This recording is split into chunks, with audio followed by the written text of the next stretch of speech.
Yo, what's up, AJYT? What's up, XAX1776? I'm trying to figure out how to get the extensions so you guys can mouse over and see my cards before we get started. I want to turn that on. Give me like 2 seconds to figure that out, and then we can get started. This game's pretty fun, but it is a little annoying to watch if you can't know the cards easily. I like having that extension on for it.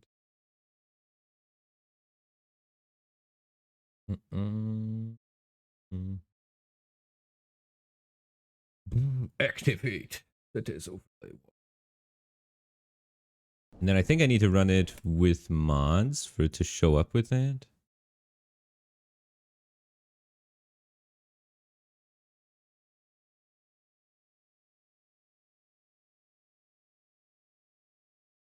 Play with mods. Yeah. And then we need the Slay the Relics Exporter and the base mod. So that now hopefully you guys can mouse over the cards.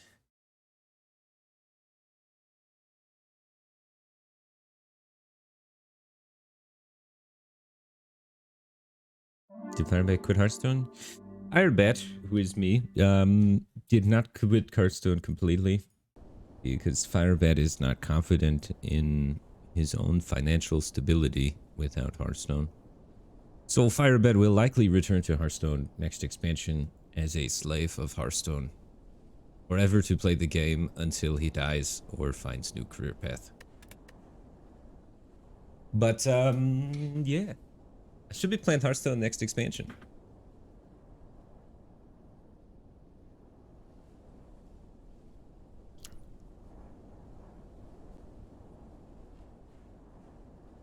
Didn't see a new YouTube video.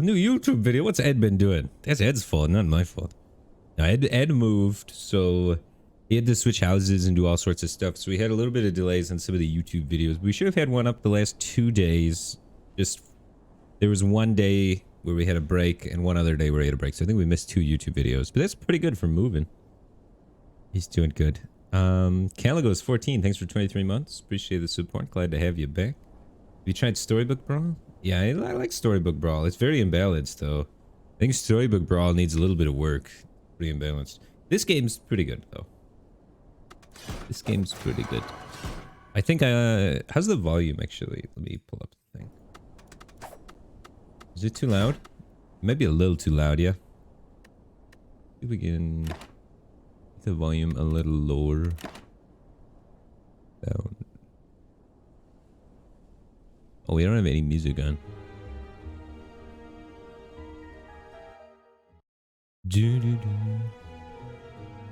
Alright, that sounds pretty good. Maybe send it down to like 25. 25. 30. Look at this, because those numbers are clean. It makes me happy.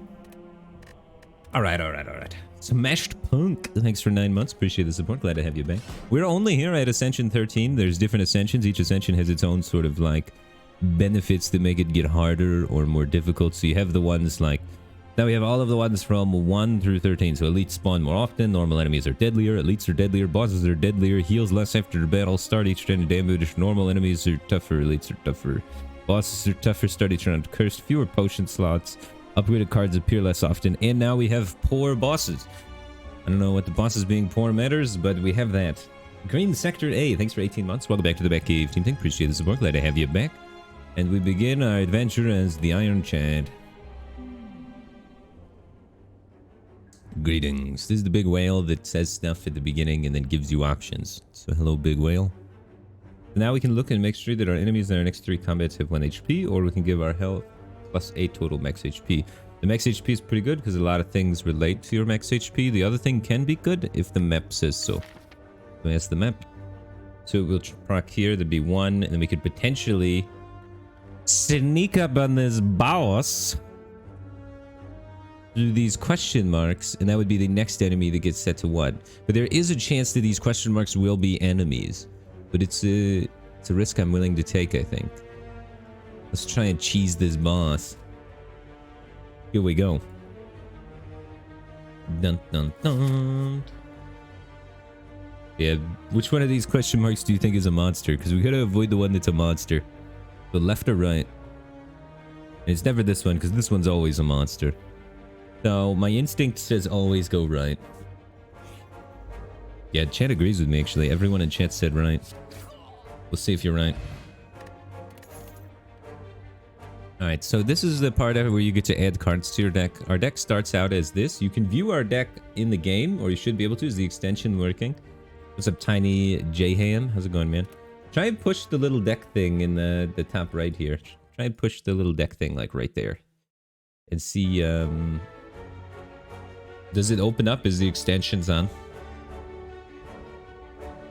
Low Tech Mav, how's it going for 25 months? Appreciate the support. Glad to have you back. Zilay moved back home to be with family, so he doesn't live in Las Vegas anymore. So I haven't been able to hang out with him in person in a while. But yeah, he's doing well. He's got family to support him and whatnot. The extensions aren't working? God. Extension. That might be bad. We need to get this extension working so you guys can see the deck. Let's see. I haven't streamed this game in a long time.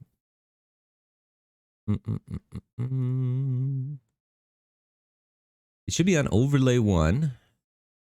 Settings.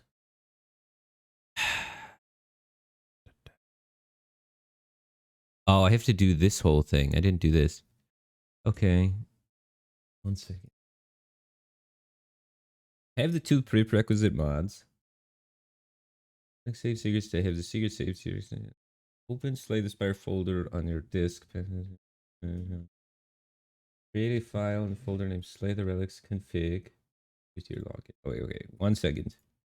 We're gonna go invisible mode so I can make this text file, and then we're gonna restart the run, and you're gonna be able to see the deck list and interact with all the cards on the screen, so that you can kind of play along with me. It'll make it more fun, hopefully. But give me 2 seconds to figure out how in the heel to set that up.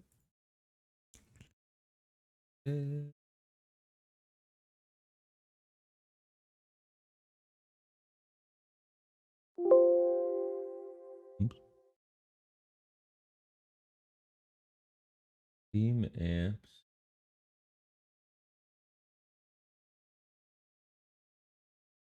Common.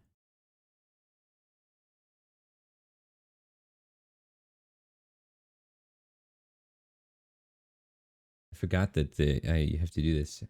I haven't played it. I haven't streamed it with the extension on this computer yet.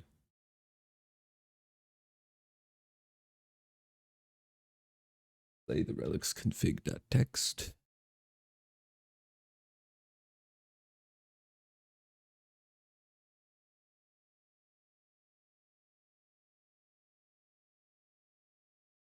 Hey. Wait, how do we generate the secret?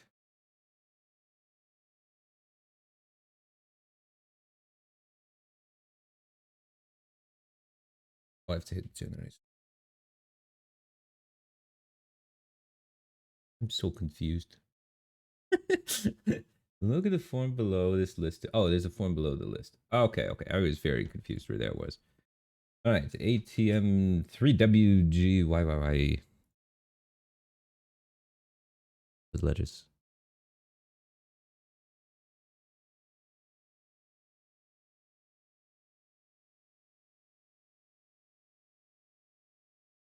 Hopefully this works.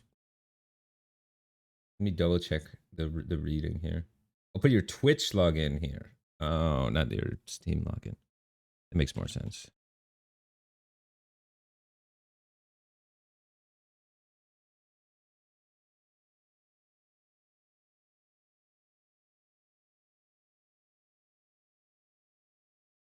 URL of your channel and save it to pop-up list with the menu. Go back, mod, save exit. If there's a delay about your stream, oh, and then figure out the. Oh, apparently there's gonna be a delay too that we have to sort of feel out. But let's try now. See if we can get it to work with the extension real quick. Okay, okay. Sorry that you guys are the beta testing for this extension, but there's nobody else, guys. Let's see. Display capture. Play. Play with mods. Base mods, slay the relics. Good to go. Play button. Stuff happens.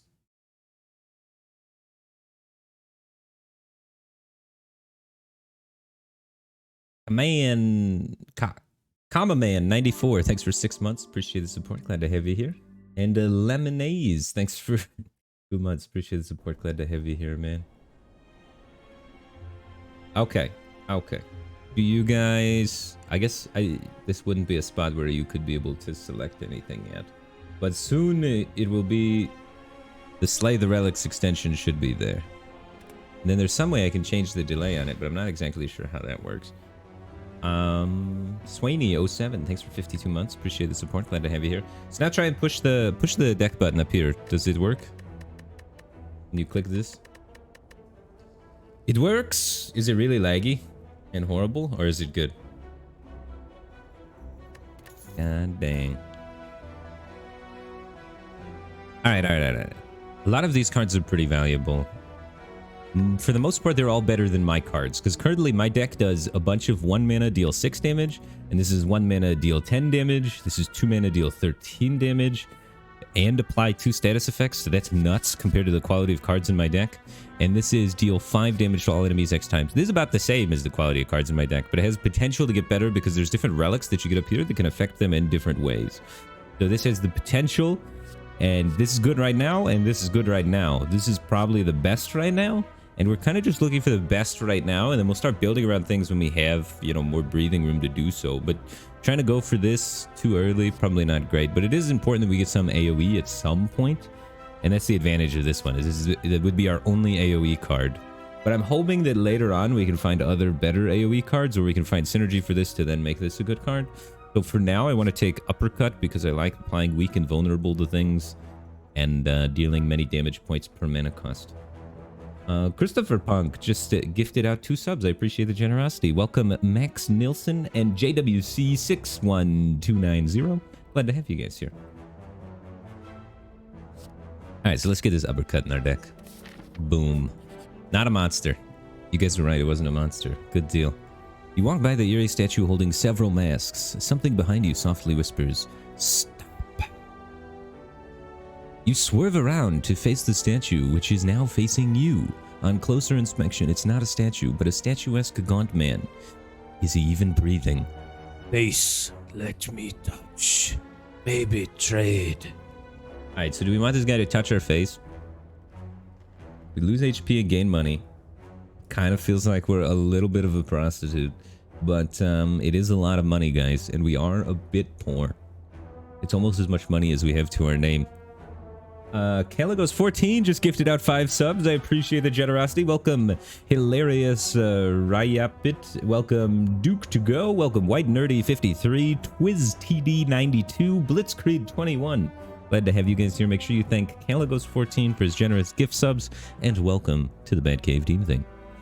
So 50-50 to get a good relic. So a relic is something that would go up here and benefit our like entire deck sort of thing.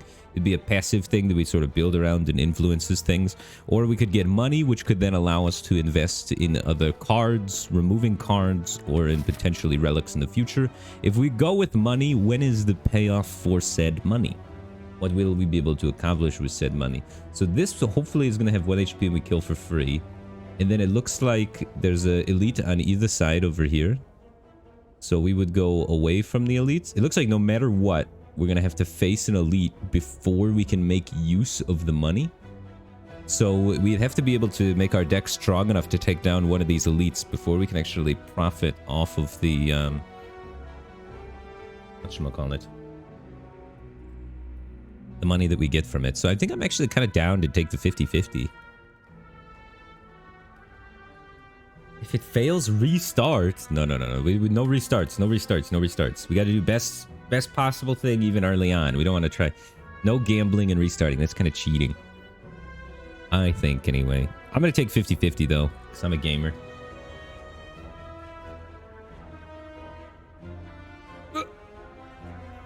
For me, oh yes, yes. You see one of his arms flicker and your face is in its hand. Your face has been swamped. Nice face, nice face.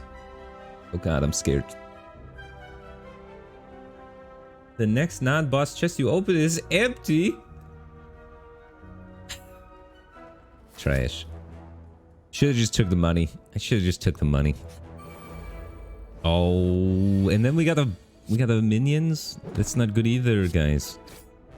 That's our second one life thing used up. If we find another minion before the elite, we might just have to actually battle the elite. Ooh. Whenever you play an attack this turn, gain 3 block is really good. The reason why this card's good is because it costs 0. And our mana, we get 3 a turn right now, and we have 2 2-cost cards. So oftentimes in a card draw of 5, we won't be able to spend all 5 mana. So 0-cost cards are pretty welcome at the moment. This one's AoE and it applies vulnerable. Vulnerable is a powerful status effect that makes him take more damage. And we don't have any AoE cards, so that's some consideration. But we already have apply vulnerable from here and apply vulnerable from here. So our vulnerable is actually pretty strong. And then there's dropkick, which then if they have vulnerable, you gain mana and draw a card, which is like maybe we start trying to make a dropkick deck at some point. But it might be a bit too early to go in that direction, but maybe it's just early enough to where we can shape around it, you know? Infinite dropkick deck. But I think I'm going to take Rage. I like Rage. I think it's more consistent than having to high roll a bunch of drop deck stuff. Alright, so this chest is going to give us nothing because we got cursed. Whee! Alright, so we dealt with the curse though. And now as long as this isn't a monster, we can battle the elite and it will have 1 HP. It'll be sick.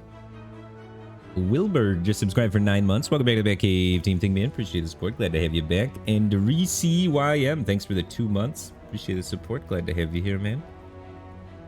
Glad you dig the TFT content. Yeah, I'll probably be streaming some TFT tomorrow, actually. As you walk into the room, you hear a gurgling and grinding of metals. Before you is a slime-like creature that ate too much scrap for its own good. From the center of the creature, you see glints of strange light, perhaps something magical. It looks like you can get some treasure if you just reach inside its opening. However, the acid and sharp objects may hurt. So, yeah, we're going to be versing the boss soon, the elite guy. He's going to have 1 HP from our relic, so he's free. So I'm willing to invest up to the 30 life here. So let's go. Yep.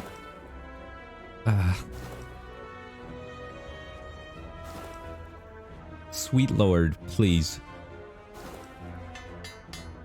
Nice. Big. The Warpaint. Upon pickup, upgrade 2 random skills. So upgrade is making the card better. Every card can upgrade once, except for a few cards that can upgrade twice. So you can check what the upgrades are by clicking the deck button, and then left-clicking the cards and hitting view upgrade. We upgraded Rage, so it does not have an upgrade anymore. And you can see indicated by this plus sign that it has been upgraded. So now whenever we play an attack this turn, we gain 5 blocks. So that's huge. And just getting extra block is going to be good for helping us not take too much damage throughout the floor. So let's kill this 1 HP boss. Whenever you play a attack card, gain 5 block. Yaw. We're huge. But yeah, the boss having 1 HP, very helpful for this.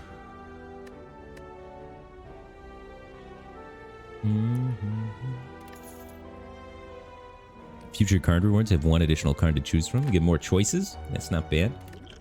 Potions go up here. They're a one-time consumable use. They do a pretty powerful effect, generally speaking. Alrighty.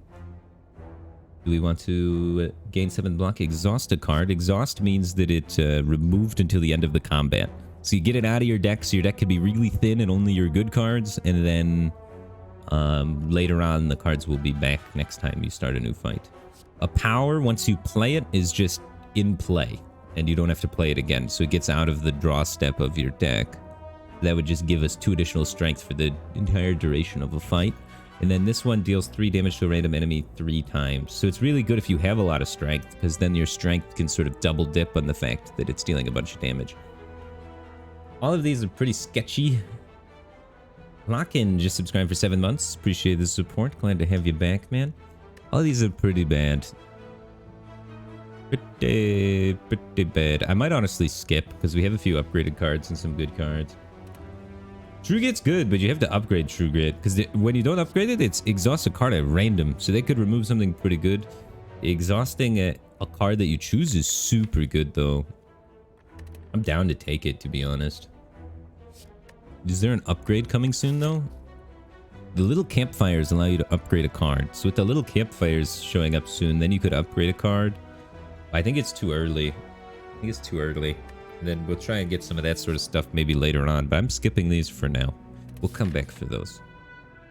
And now I need to figure out which path we want to take. We could go through the question marks up here. We could go through the monsters to the chest to the boss. Or question mark, boss, monster. So it just depends how many question marks we want. We could even take 3 question marks if we want. I like killing monsters a lot in the floor 1 because the monsters are usually pretty easy. We have a lot of good block cards, so we should be able to beat most of the monsters. The one thing we don't have for this floor is a good AoE card at the moment. So there could be the thing where they spawns 5 of the curly boys and then the little roly-poly guys swarm us and kill us. That's the only concern with monsters, but as long as it's not that, it's clean. So we're going for the monsters, I think. So it's either left or this way up through here, then there, then there. So I think it's this way, and then we go campfire, then this, then shop. Yeah. We also want to hit a shop before the boss, probably. I don't feel that strong, but this is a pretty easy boss, to be honest. He's hitting us for 12, so we block for 10 and poke him.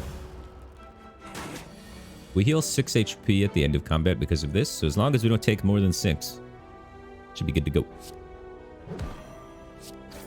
Unfortunately, we drew both of our big cards at the same time. Ooh, Rage. Now we can block and attack at the same time, you know. Only 12, so it's probably better just to block. We could take this fight a little slow, I think.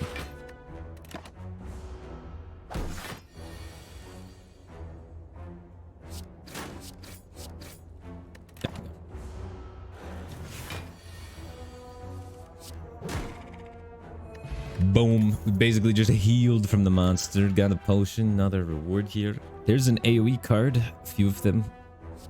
There are a few different enemies that it's good to have AoE against. So I want to have at least one AoE card in my deck. Especially floor 2 AoE becomes really good. And then floor 3 AoE is not that important.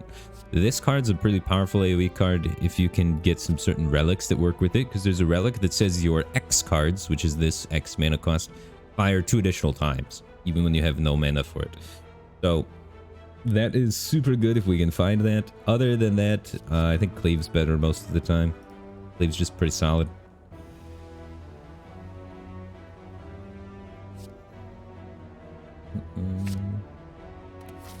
Let me take some cleaving. Get some cleavage. Oh, yeah. And this is what we were talking about. This is what we need the cleavage for. We currently don't have the cleave. And it's gonna hurt.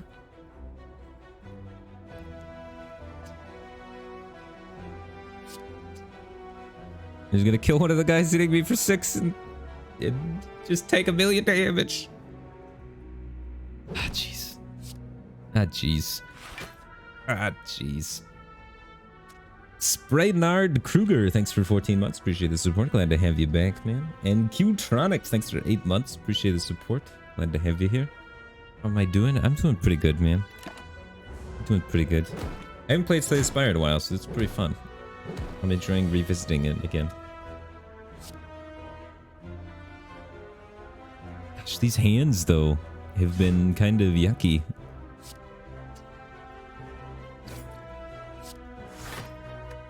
Take a little bit more damage here, but not too bad. The cleave able to do a lot of work to catch us up here. Yeah, it's very important to try and draft at least one AoE card, because this fight will get you if you don't have any. This fight would be so much harder without that cleave shredding all the HP of these guys so they can one-shot them so they can't hit me.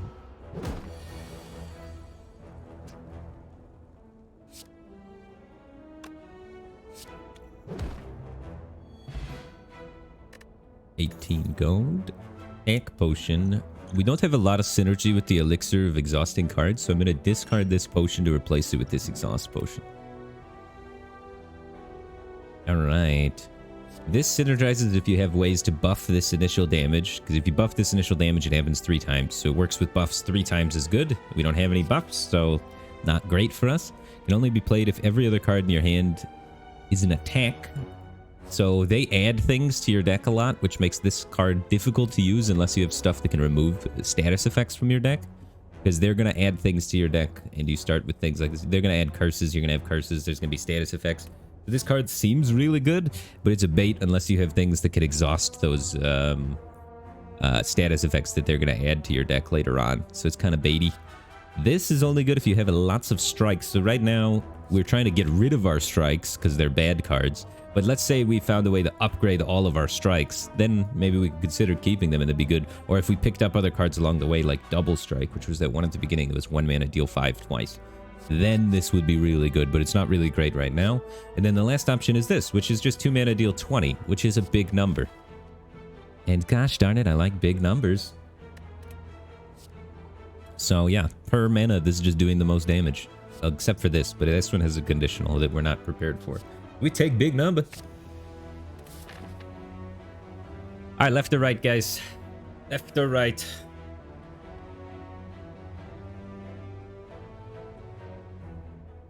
We went right last time and it didn't fail us.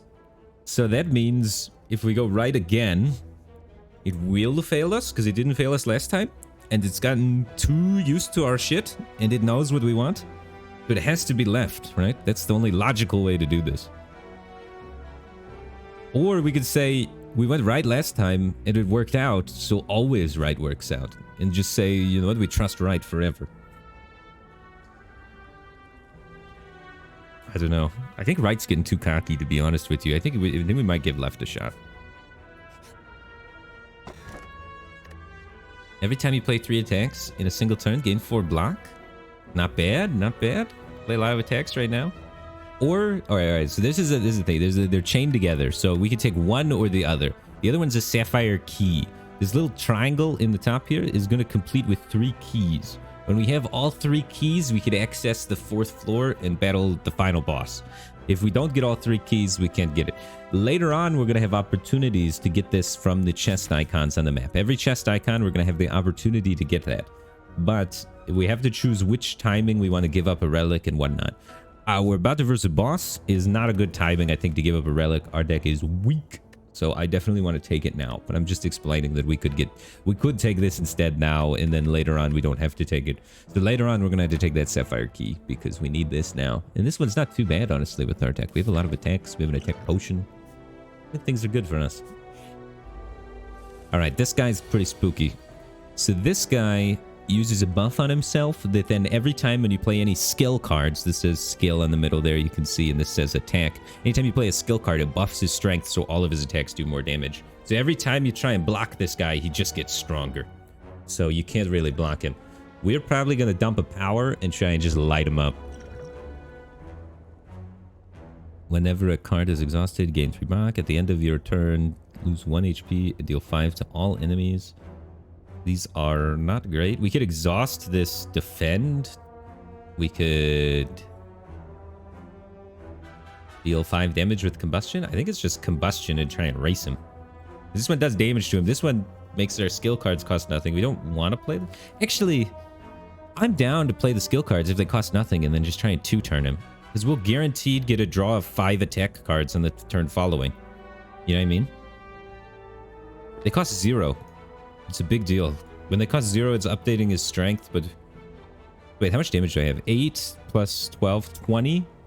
So we 20 him, and then we... 26 him, and then we 26 him. And then he's alive still? Okay, it's probably got to be combust then. Probably got to be combust then. We don't have enough damage, I don't think. He would get 1 more turn that way.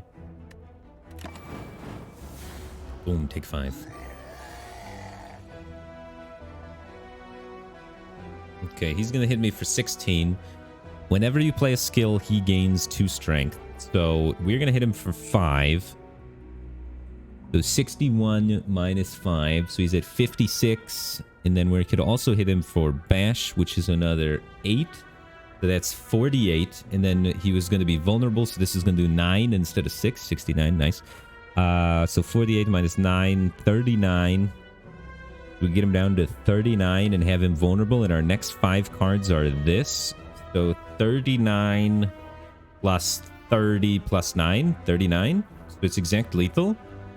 So we can kill him next turn. So that means the gain of strength that he gets is irrelevant. So we should be able to kill him next turn. So we can rage this turn and offset the strength he's gaining with the block that we're gaining from the rage.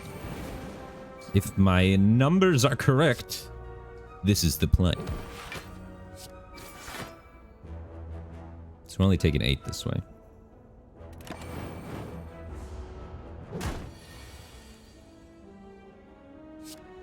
This does 30. This does 9. And he's out of here. Start each combat with 4 pleated armor. Nice. So this is going to give us 4 armor at the start of every turn. Pretty sick. Choose 1 or 3 colorless cards and add it to your hand this turn. Colorless cards are like utility cards a lot of time. They're cards that can be played by any class. So they're not specific to the Ironclad class. And they usually do a lot of utility stuff like drawing cards or exhausting cards. They're pretty helpful.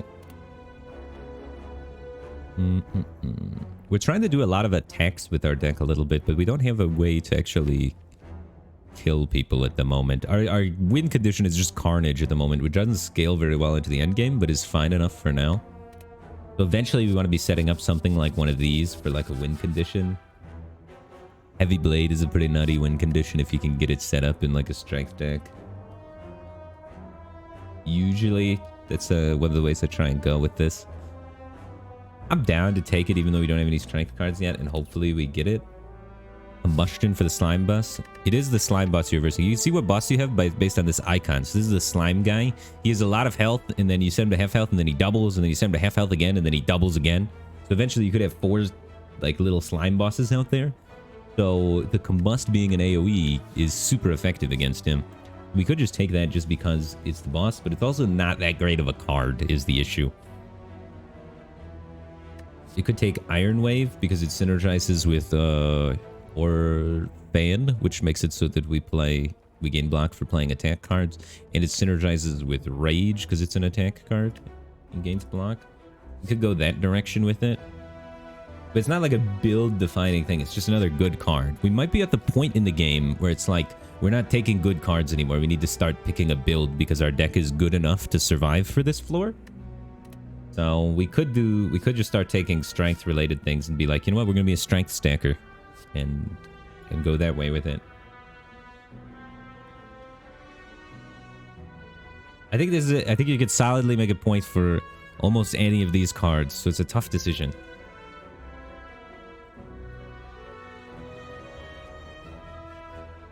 I'm down for Combust and start trying to build the take damage deck. There's a lot of things that every time you lose HP do something, so we can try and get those later on too.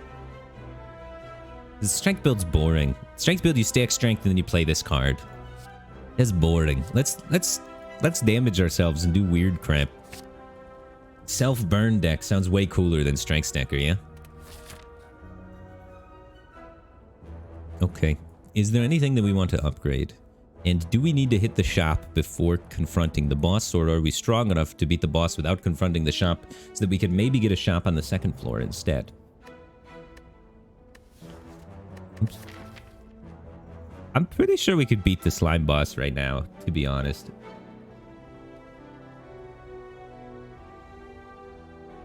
I'm pretty sure we could. I don't think we need the shop necessarily. So we could save our money to be able to get more out of the shop later. Also, there's nothing I really want to upgrade on this campfire, so I think I'm going left. I'm going left and skipping the shop and just battling more monsters. Get more money, because we don't have that much money, and we want to be able to buy relics, probably. So I'm going left away from the shop. Deal 5 to all. Not great here. Looks like we're going to kill the one that's attacking us, and chill.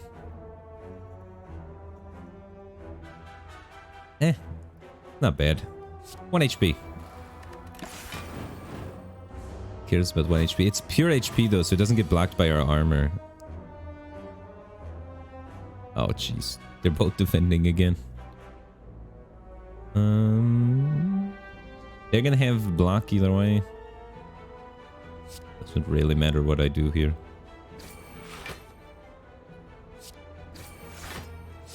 We can get this one to die.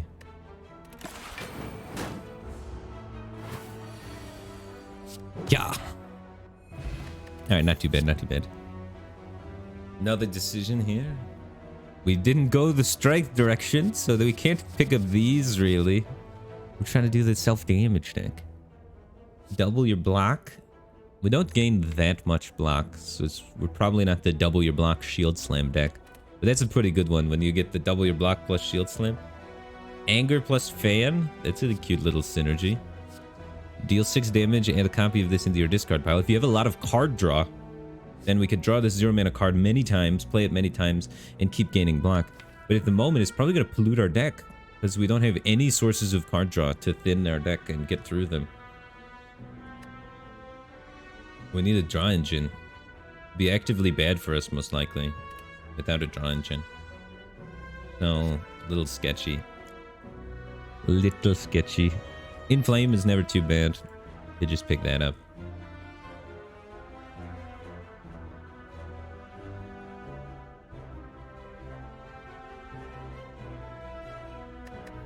Might pick Inflame.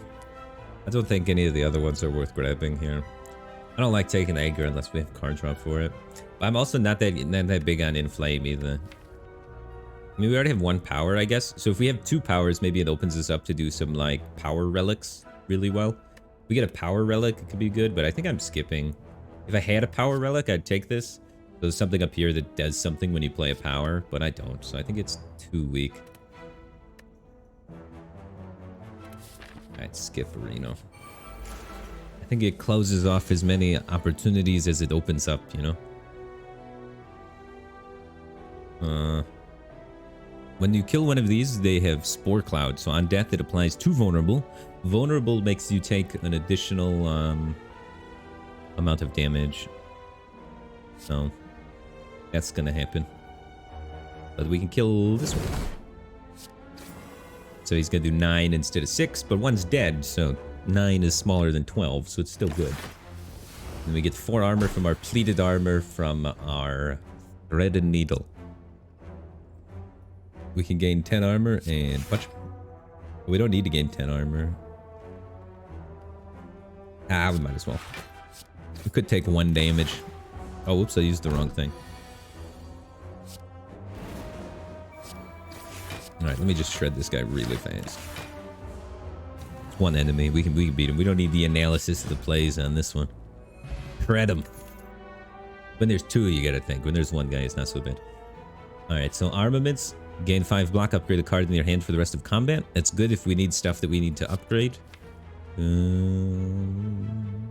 Not many of these are super impactful upgrade-wise. Usually you want that when your upgrade is like upgrading a card from drawing 1 to drawing 2 is a big deal. Upgrading this card's really good because you can stack the vulnerable. Upgrading this card would be something we'd want to upgrade, but it's already upgraded. Upgrading this card's pretty good because it stacks the weak on them, so you can keep them in a weakened state where they do 25% less damage to you. I don't think it's actually worth this, and we're approaching some campfires on the map where we upgrade cards anyway. But I think we'll have plenty of upgrades where that's not a consideration. At the end of your turn, gain 3 block. That's pretty good because we already gained 4 block at the end of our turn. So we'd be gaining 7 block at the end of our turn. And then we have this, so we gaining block when we're attacking. So then we could just all-out attack people. That's kind of sick. Then there's this, apply weak and vulnerable to all enemies and exhaust. That's AoE weak and vulnerable. That's pretty good. We have ways to get weak and vulnerable already, but they're kind of weak. But we are planning on upgrading them. So when I upgrade these, we're probably going to be able to maintain weak and vulnerable pretty well. This is also really good against the slime boss because it's AoE. Dropkick allows you to try and go for the infinite dropkick deck, which is not horrible. We have 2 weak and vulnerable cards that we're upgrading, so that's not bad either. So I think it's either Metallicize for the tons of block and gold powers, or it's Dropkick just because we have good ways of getting weak and vulnerable, or we have good ways of getting vulnerable on them. I'm down for dropping and kicking.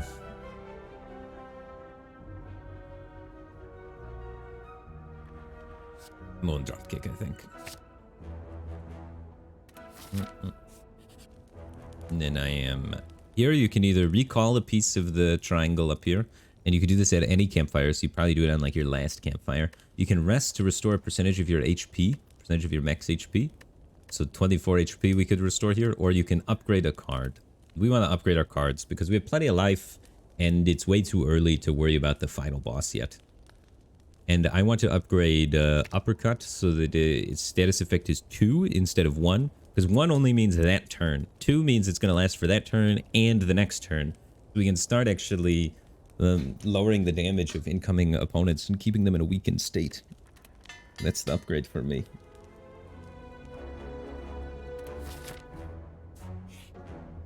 Ooh, surprise shop. So we got a shop either way. Each time you lose HP this combat, it costs 1 less. We lose HP many times. Ooh, we can't afford this. When adding cards into your deck, you may raise your max HP by 2 instead. You guys should be able to mouse over things and read stuff in the shop if you'd like. I have the extension on, and it should be working. You guys should, if you like, what does this do? You should be able to mouse over it on your screen, I think. Whenever you rest, you may add a card into your deck. When viewing your draw pile, the cards are shown in order. So you can use this to try and like set up exactly how you want to draw through your deck. Yeah, the Frozen Eye is kind of sketchy. I want this. I want Blood for Blood with our deck. We should be taking a bunch of damage because we self-damage ourselves with Combust, and then it's going to lower the cost of Blood for Blood that way. If we had more things that self-damage, we could lower the cost of it faster. It's already kind of shady. It's shady because we only have 1 card that does it, but they'll lower the cost of it by punching us, right?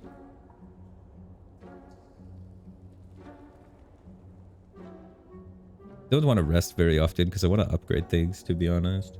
I want a Blood for Blood, and I think I might honestly take Frozen Eye. I always buy this. The shops don't restock, but I think it's probably remove a card, though, instead of Frozen Eye, because Frozen Eye is so expensive, and we have so much crap in our deck. So I'm going to go for that. We're going to get rid of... I'm going to get rid of a Strike. Or actually, we have a lot of things that fire. We gain block when we strike. So I'm actually going to get rid of a block, I think. Especially since we have an upgraded block. Yeah, I'm down to take Pommel as well. Pommel upgrades really well. So deal 9, draw 1 card, nothing special. Upgrade, deal 10, draw 2 cards for 1 mana. Nuts. That's a card you want to take and upgrade. And we have an upgrade thing coming up, right? Yeah, so we can take the Pommel and we can upgrade it on the next turn. That one might have been decent too. We could have taken this one and upgraded it and then just played the RNG deck. Random cards generated. Enough random cards is pretty good. If you've played Hearthstone before, you'll know that for sure. But yeah. Alright. Geared up and ready to go. And then let's just follow through with that plan of upgrading the Pommel. And we're good to go.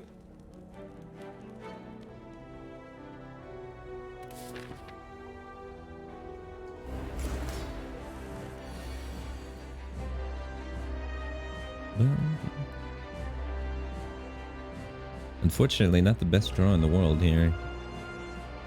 Getting the Blood for Blood early is never good. So, alright, this is how this boss works. When its HP is at or below 50%, we'll split into 2 smaller slimes with Slime Boss's current HP. So we want to get him really close to splitting, but not all the way there. Block his attack, and then power slam him super mega down really low so that he splits into his current HP, which is a small number, hopefully. No. Yeah, we're gonna Carnage it. But do we want to play any potions? Probably not this turn. Let's just Carnage it and then smack it for... This only does 5. So 6.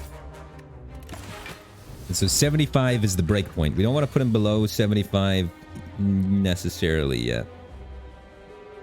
Which is good because we can't. And he's doing question mark, question mark, question mark. Which we're not sure what that is.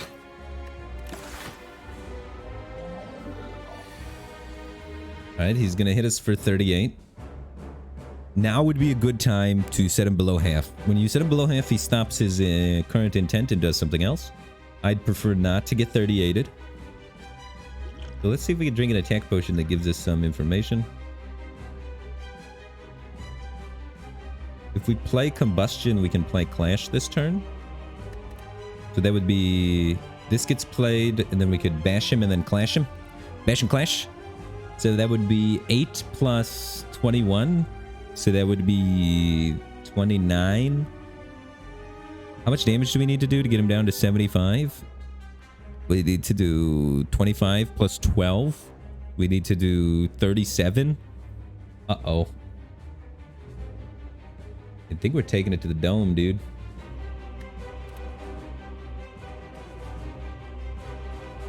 But I think it's Clash here.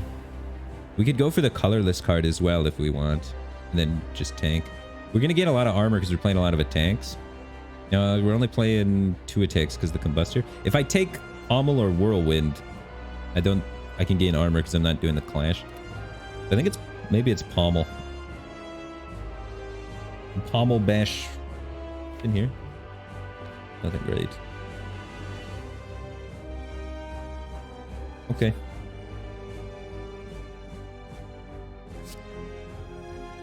I think it's bash. And then combust. And pummel. Oh wait, I should have played one more attack card. I'm trolling. I was supposed to pummel, I think. Let's skip these.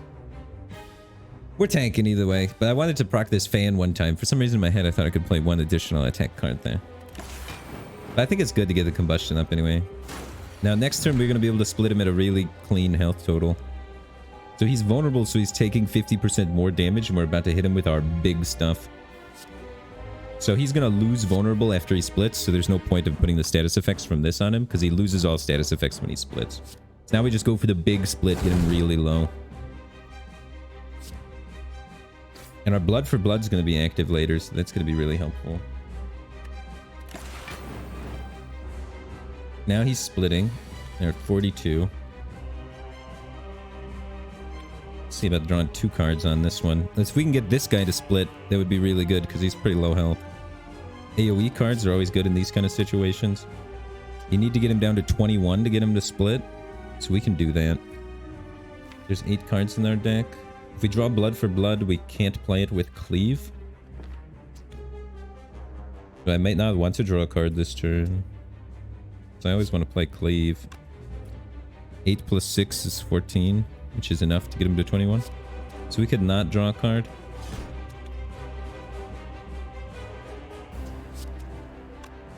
So that we never miss Blood for Blood. We usually don't miss Blood for Blood. Whatever, we're pommeling him. Alright, we didn't miss Blood for Blood. Huge. Now he's splitting at 10. The combust big. 18 damage. And they're doing 5 to each of these.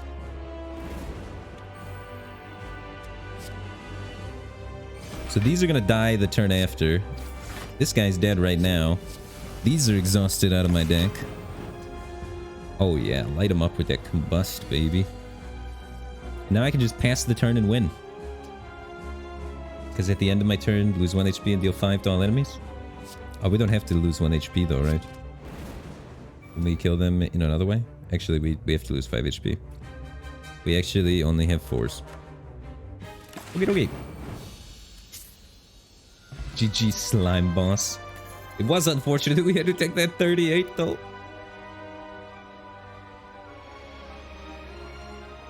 Ooh, Offering and Juggernaut. Big. So Offering draws a lot of cards and gains us a lot of mana. It's like Innervate, but it also draws you cards in Hearthstone. This card's nuts. No upgrades to draw 5. And it self-damages us, which then is going to make Blood for Blood cost 1 less mana. So that's pretty good. This one, whenever you gain block, deal 5 damage to a random enemy is pretty good because we gain block from this all the time. We gain block from the pleated armor that we start with. So we're gaining tons of block at a whole bunch of iterations. And when we rage, we gain lots of block as well. So it synergizes with rage as well. So Juggernaut's nuts. Immolate is big number. 21 to all is huge. It's a lot of number. All three of these are nuts. This one not as good because we don't gain that much block, but it's also not even bad. We could start leaning into the block direction if we feel like our deck is strong enough to start handling things. Then we can start investing and trying to open up another path for outs for more cards to hit. But I don't know if our deck is actually that strong yet. We just took 38 from this boss and we're at very low life total. So it's probably not the time to be investing in other paths. It's time to be strengthening our current paths so that we can be more stable. It's probably not Barricade. So it's either Juggernaut, Immolate, or Offering. Down for any of those. What do you guys think?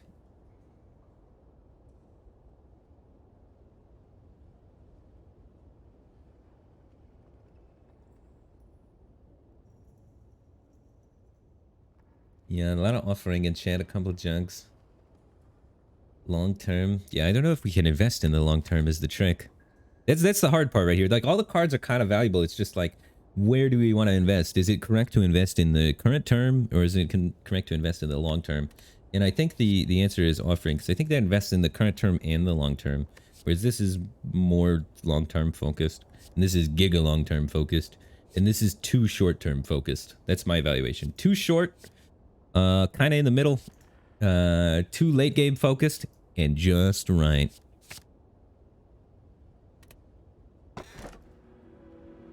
Okay, so this is pretty powerful. At the start of your turn, draw 2 additional cards.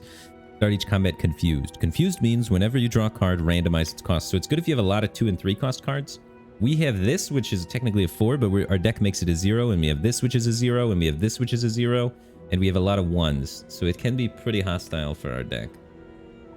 There's also this, gain a mana at the start of your turn. All enemies start the combat with 1 strength. So an extra mana is just always pretty nice. Gain a mana at the start of your turn. At the start of combat, shuffle 2 wounds into your draw pile. Wounds are status effects. If we had something that could interact with the wounds, that would be the pick. But we don't have very much that interacts with the wounds. Probably the Snake Eye.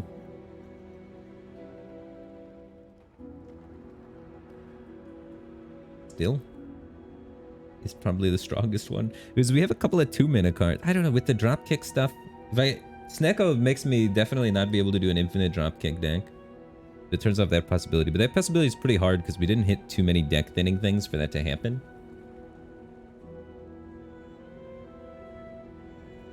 I might take the stone just for the mana, though, because there's so many 1-cost cards.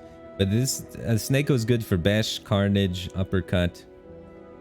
And it's bad for Blood, the Offering. It's good for the first Blood, to be honest with you. Honestly, it's probably just good for Blood.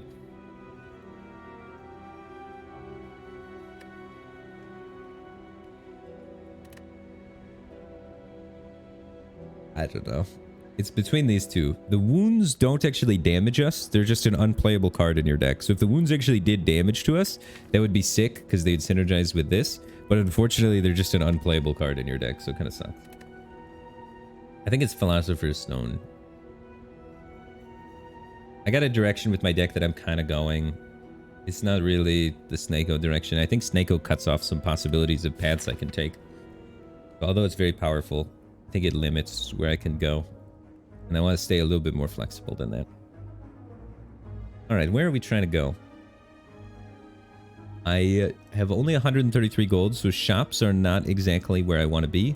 We don't want to take this path up through the shop. Elites are kind of spooky. Elites on this floor are really AoE centric. We have a decent chunk of AoE with Cleave and Combust, but not like a huge amount. The elites are a little spooky. I'm kind of down.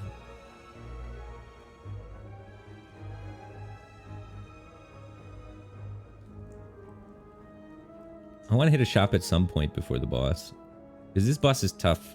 This boss, once you set him below a certain threshold of health, he like buffs himself, and then you have to kind of kill him really fast after that. So you have to have a lot of damage at the end to burst him, which hopefully we'll be able to do. I think I'm going up this way and avoiding the super elite to the 3rd floor. Because I'm not super confident in my deck at the moment. Ooh, nice. We got the uppercut bash combo.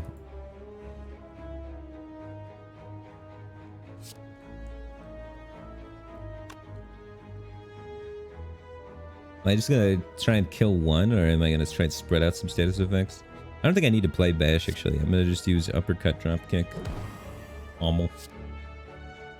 We make him vulnerable, so then we can play this, and it deals damage, and if the enemy is vulnerable, we gain the mana back and draw a card.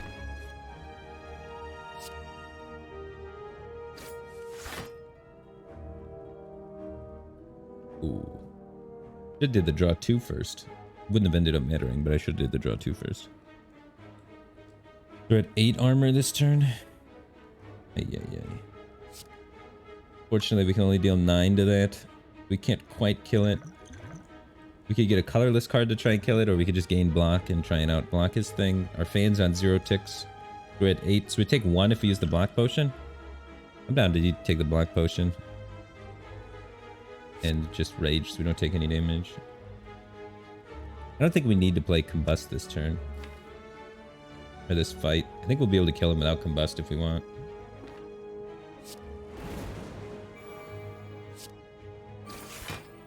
But these ones are kind of tricky. You have to kill them in a certain amount of time, otherwise they're going to steal all your money.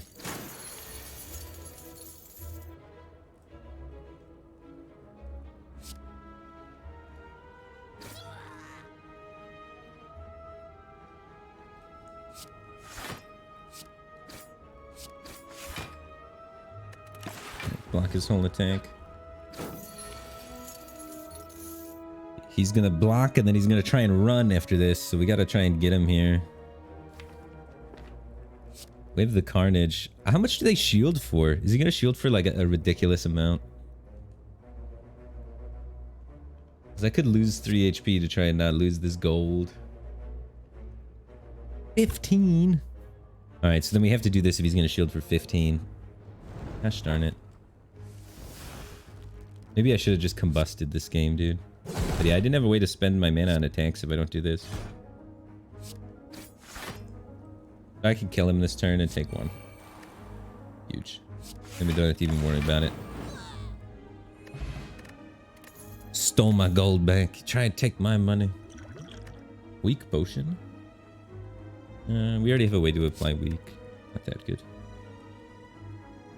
1 mana gain 10 block is the strongest probably standalone card. This is good if you're building a strength deck because it gives you a way to stack that strength. This is an upgraded strength card. This is good if you can play a bunch of attacks in 1 turn because you gain the 4 strength and do all the attacks.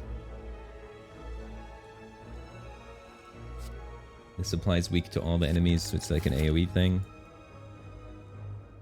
And it's the night boss. Now the game really wants me to play a strength deck. I want to play a self-damage deck. It's a way to scale against the final boss, the spot weakness. So against the final boss, once you set him below the half health threshold or so, he gets like a bunch of buffs and then tries to kill you. So if we get this spot weakness, we could keep playing that and defending him and defending him and defending him and defending him and defending him until we get a bunch of strength, and then we can kill them all in one go. So this is a really good card against the boss that we have specifically. So for that reason, I'm going to take it. And I think I skipped the weak potion. That potion's weak.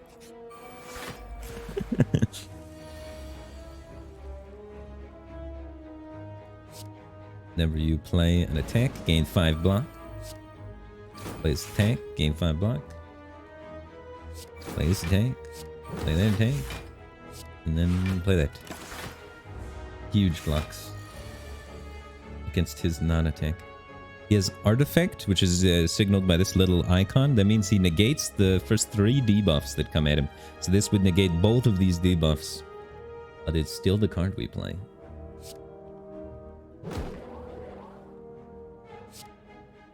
And when we play 3 attacks, we gain 4 armor. And this gives us 5, so it's better to just play 2 attacks than it is to play the armor, probably. And he has a special thing where block is not removed at the start of his turn. So he gets to keep this block there. Which is what's going on with all of that. He still has another artifact, so we can't vulnerable him. And he's coming at me for 24, which is terrifying.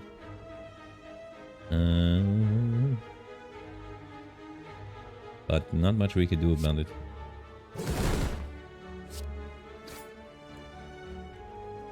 We could try and play like a colorless card to see if it kills him, but I don't think it does very often. I think I just use the black potion here. I don't want to take that much damage. Now we're blocking for 19. It's not too bad. Get out of here. We already have one spot weakness. We don't need another one. This card's very powerful, but it adds wounds to your deck. So if you have some way to get rid of the wounds, it's very powerful. But we don't have any way to get rid of the wounds right now. This card, if we're exhausting a lot of cards, is really good. We don't currently exhaust very many cards.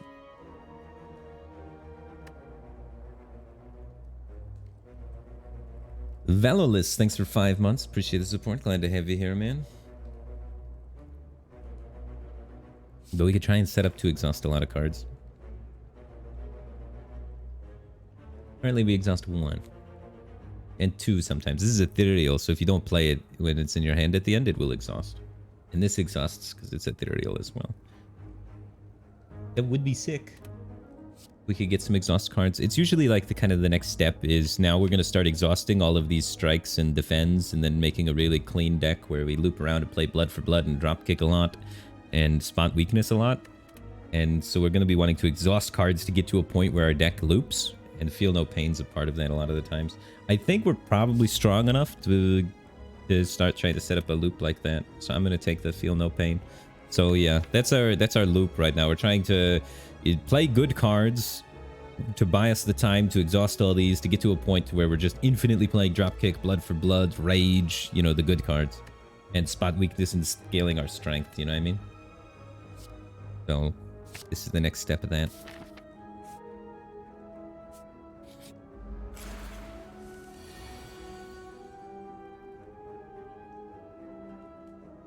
All right.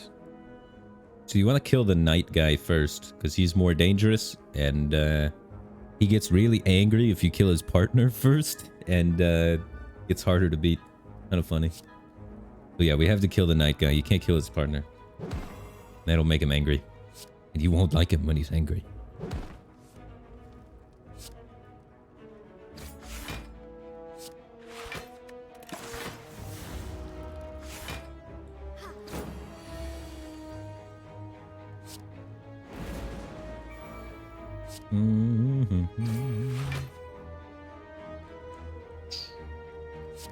Oh yeah, that's 30 damage. Yeah, that's a lot of damage. I'm going to skip playing the Feel No Pain, so unfortunately we're going to draw this power card again, but it's not for now, it's for later. Spot weakness only works if the enemy intends to attack, so unfortunately it can't proc here. Do we need to use this fight? Probably is a good idea. Otherwise we only have 14, so we can't kill this guy. Yeah. It's too greedy not to play it, you know?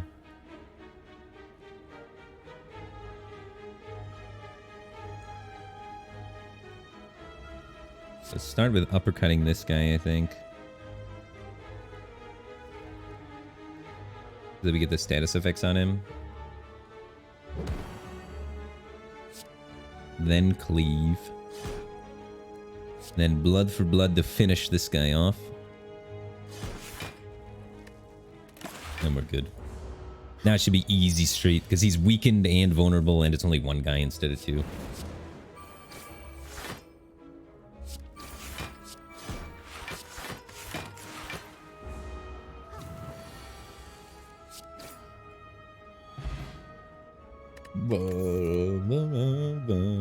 Enemy loses 2 strength, exhaust. Another draw 2 cards, lose 3 HP, gain 2 mana. Big. So that would give us a consistent way to force ourselves to lose HP to activate Blood for Blood. So that synergizes a bit more with the Blood for Blood and gives us that oh sweet, sweet mana. We've been having extra cards in our hand, so this would hopefully allow us to not have as many extra cards in our hand at the end of the turn. Ideally, you want to play all of your cards and spend all of your mana every turn. So if you have extra cards in your hand, try and get more mana. If you have extra mana left over, try and get more card draw cards, right? And we have extra cards left over, so we want mana. I also want this, though, because it's already upgraded Pommel Strike, so that's nutty. Both of these make me very happy. But we have more cards than mana right now, so I think we need this more. I'm taking it.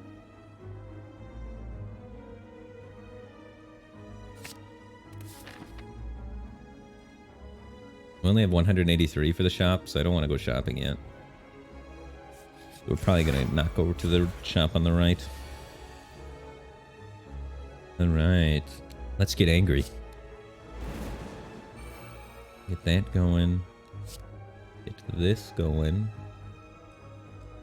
Yeah, I usually try and kill this one first, because this one gives you vulnerable. But to be honest, this one's a lot harder to kill than this one. I don't know, we should be able to kill him. Not this turn, but like eventually. See if this colorless card does anything good. Draw 2 cards, put a card from your hand on top of your draw pile. Okay, because we need more cards here to spend the mana from the bloodletting. You have no attacks in your hand to draw 2 cards. Let's just draw 2 cards after I play everything. Choose 1 of 3 random cards to add to your hand. It costs 0 this turn. Exhaust. I'm down to just draw 2. I'm going to play these 3 cards, then draw 2.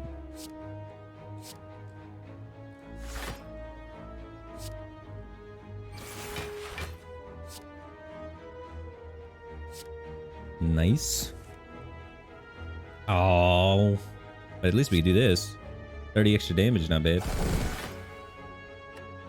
Okay. We're out there shredding. Gained a lot of block that turn.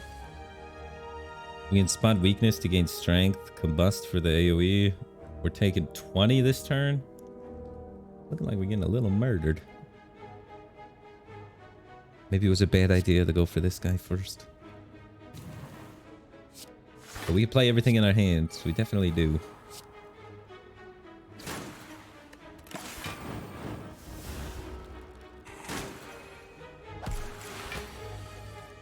$16 coming at us. Whenever a card is exhausted, gain the block. Do we need to play offering this fight? We probably do, right? Yeah, it's super greedy not to play offering this fight. Let me look at these 4 cards. Is there a possibility we could do 42? His armor, he gains 10 every turn, so it's like I really want to push a lot of damage on him.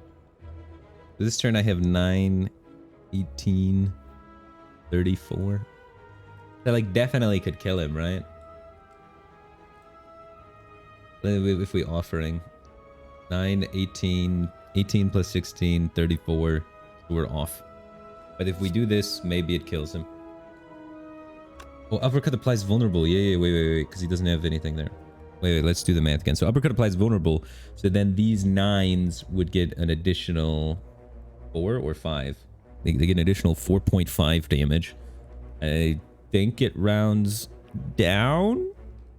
Let's say if it rounds down. So the 26 plus 16 is 39, and 39 is not enough. If it rounds up, then it would be 14s and be 28 plus 16, and it would be enough, right?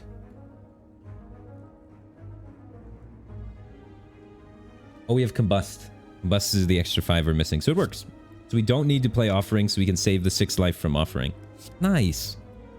Let's get it.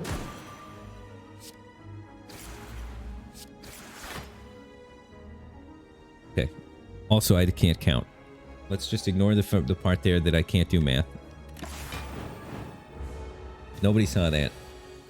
Nobody was following that counting anyway. 0 mana, deal 21. That card's ramping up, dude. Okay. Upgraded, deal 7 twice. When we scale our strength, that card becomes powerful, but it kind of is just polluting our deck a little bit. I don't know. 14 for 1 is pretty good. I'm down to just take 14 for 1, even though it's adding a card to our deck because it's upgraded. Card just powerful. This card, 3 for 3 damage 3 times, scales really well with our strength. This also scales well with our strength, but starts out better. After we get 2 strength, this is deal 5 damage 3 times, so it's deal 15. And if we get 2 strength, this is still better. So this only becomes better after we've played We would have to have played Spot Weakness twice for this card to be better than that card. So this card's better. Reckless Charge. We don't have any way to deal with the days that we'd be adding to our deck, so that's really bad for us.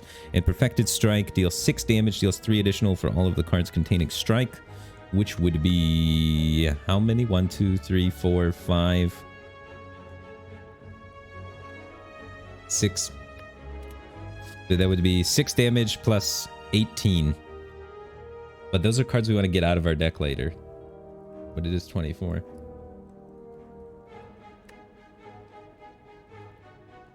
Spot Weakness is 3 strength, not 2. I thought it was 2 strength. Dude, Spot Weakness is so good. 3 strength. So after 1 Spot Weakness, this becomes better, right? This is 18 versus... nope, this is still better. This is 20 versus 18. So this is still better. So I had the numbers a little bit mixed up because I thought it was only 2 strength. But the effect applies. Twin Strike is still better after 1 Spot Weakness.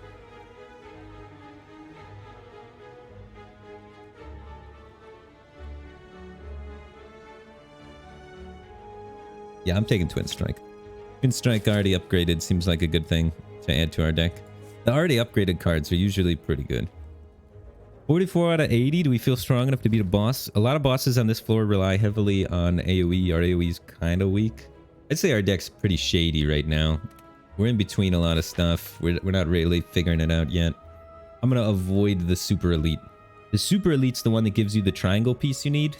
You get 1 triangle piece from campfires, 1 triangle piece from chests, 1 triangle piece from Super Elite. There's 1 Super Elite on every floor, so if I skip this Super Elite, that means no matter what, I gotta do the Elite on the 3rd floor, which is not great to lock yourself into something, but at the same time, I don't think we're ready for it, man. I don't think we're ready, so I think I'm gonna skip it and take this left path.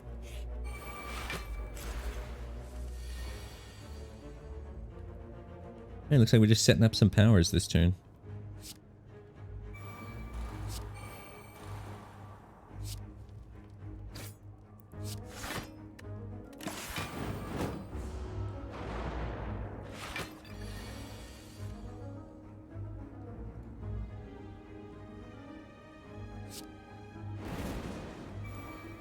Unfortunately, we need more card draw for this now. Maybe I was supposed to take the card draw instead of that one, man. We should be dealing enough damage to ourselves, and we can't use the mana this turn, so I think it's a skip on that. For the time being. Iocane81, thanks for 9 months. Appreciate the support. Glad to have you back, man. We can't get them to be vulnerable because of the artifact that they have. So, this guy's going to die to the combustion, so we don't need to attack him. We have 24 coming in from that guy, and that's all we have to worry about. I definitely want to play the defend. After I play the defend, what's the best way to damage him? Would be the 2 attacks. Oh, do I want to definitely play the defend? That only gives me 6 block. If I play 3 attacks, I get 4 block. It's probably better to play 3 attacks. I mean, it's just more block, though. But I don't know, he might be able to start hitting us. Only 2 more block.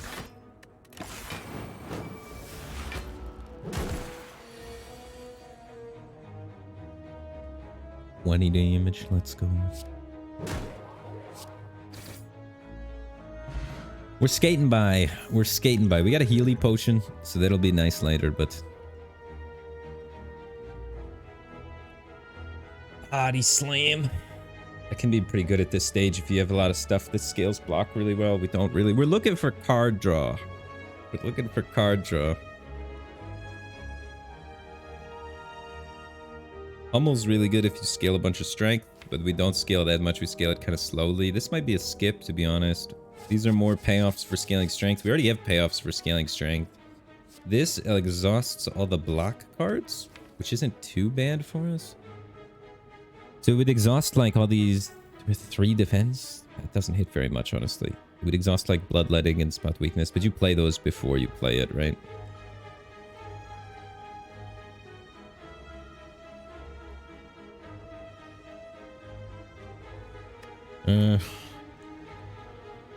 It's kind of good, but it's not great. It does give us a way to exhaust things and gain block from Feel No Pain, so it combos with Feel No Pain. I'll take it. We need to find ways to exhaust, dude. And yeah, I mean, our deck's 24 cards, but that card made our deck thinner, technically. Kinda, if you don't think about it. Made 24 life. Is there anything we want to upgrade? I would like to upgrade... What? This? Drawing 5 is pretty hype. Honestly, drawing 6 is pretty good. We can't spend 6 cards worth of... Or 3 cards extra worth of mana anyway, and it doesn't give you any extra mana. Upgrading any of your powers is usually good because they stay with you. Upgrading that because you're looping it's pretty good. Upgrading that because we're trying to play it a bunch isn't bad. Upgrading Feel No Pain. Does it go to 5? No, it only goes to 3. We already seem to have enough mana, so we don't need to upgrade that. Upgrading this adds a lot of number. 6 additional damage every time you play it. That's not bad. I think it's asleep, though. I think it's a rest. Our deck seems like it does enough damage. Carnage is another one we could upgrade. That's a lot of number. 8 just additional flat damage isn't bad. I hate doing that. I think I'm gonna just rest though for now. We're pretty low. And this boss is spooky. Alright, so we now have to we do this and then we choose the direction after. This guy has flying, so he receives 50% less attack damage, but if you deal 3 attacks in 1 turn to him, he falls from the sky. And then his action gets interrupted. We'd like to do that.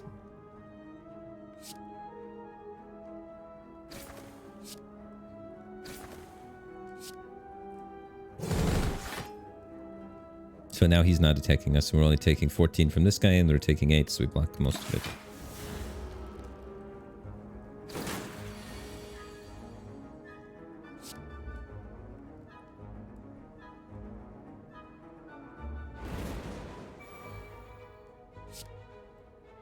Bust to start discounting the blood for blood. And to finish this fool. And he just put a curse on us. Whenever you play a non-attack card, shuffle 1 dazed into your draw pile. Will encourage us to attack him.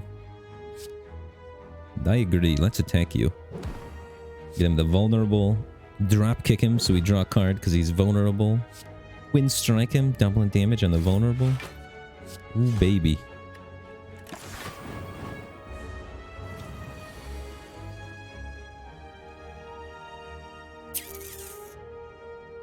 $25 coming at me, you see. And we're weakened, so we do a little bit less damage. It's looking like it's an offering turn, because I don't want to take 25. Well, we can see, these are the 3 cards we're going to draw. We draw Pommel, Uppercut. Ooh, yeah. Yeah. We draw our best cards. So we should be able to kill him somehow. 2, 3, 4, 5, 6. So we can do all the attacks. Or we could skip 1 attack to do spot weakness. Is 3 strength better than this? 3 strength is better than that, right? 3 strength has to be better than a strike. We do that. Do this. Do this. And then boom. Huge. Okay, Pommel Strike is that much needed card draw that we've been lacking. That's big. Big. Let's get that card draw flowing. Now our deck's gonna be a lot more convincing, I think. I still think we want to hit up the shop maybe before we do the elites. We could do 2 elites here with no shop. Big ballsy. Or we could go left and then we could do 1 elite after we get a shop to sort of spend our money and get stronger. So I definitely want to go left because we're still a little bit weak. It's still coming online.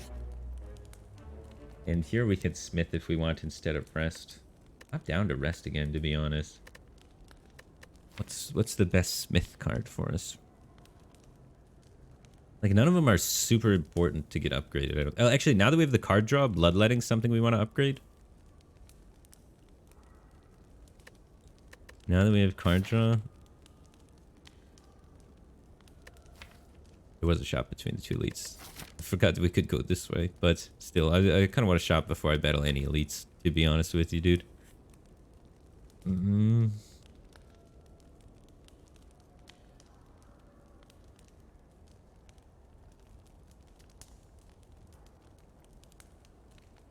Yeah, okay. I'll upgrade bloodletting.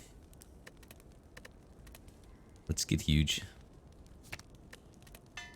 Bloodletting plus. We're letting out all the blood. Ooh, upgrade 2 random attacks. We always take the gold. Now we have to consider, do we want to take the key, get the piece of the triangle here, or do we want to wait and get it at a different chest and take this instead? So 2 random attack upgrades. The random attacks, 1, 2, 3, 4, 5 of them are useless strikes. 1, 2, 3, 4, 5, 6. We got 6 out of 5. It's slightly less than 50-50. Or slightly better than 50-50 to hit one. If it doesn't upgrade strikes, it's good. If it upgrades strikes, it's better to just have taken the Sapphire Key, probably. It's probably just going to upgrade 2 strikes. I'm just going to take the Sapphire Key here. And not upgrade strikes. Our deck has too many bad cards in it for that. And the upgrades on our good cards aren't even good. Ooh, remove all strikes, receive 5 bites. Heal 7 damage, heal 2 HP. Navigating an unlit street, you come across several hooded figures in the midst of some dark ritual. As you approach, they turn to you in eerie unison. The tallest among them bears fanged teeth and extends a long, pale hand towards you. Join us, brother, and feel the warmth. So it makes strikes deal 7 instead of 6, and they heal me for 2 each time. But it removes my max HP by a lot. We have 1, 2, 3, 4, 5 strikes. We're hitting max value out of this. Let's do it. If there's ever a time to do it, it's now. So now we can start healing back the damage that we're dealing to ourselves with... can these upgrade too? Ooh, they can upgrade. Now we're going to deal damage to ourselves with the bloodletting and then heal it back with the bites. And we have sustain now? It's coming together.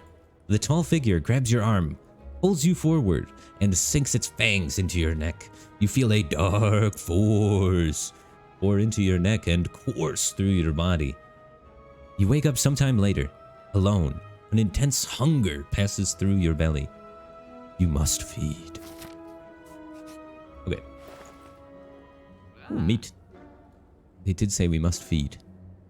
So you guys feel free to mouse over the shop and look at all the cards. We have an extension that should allow you to do that. So check them out. Whenever a card is exhausted, draw a card. That's nuts.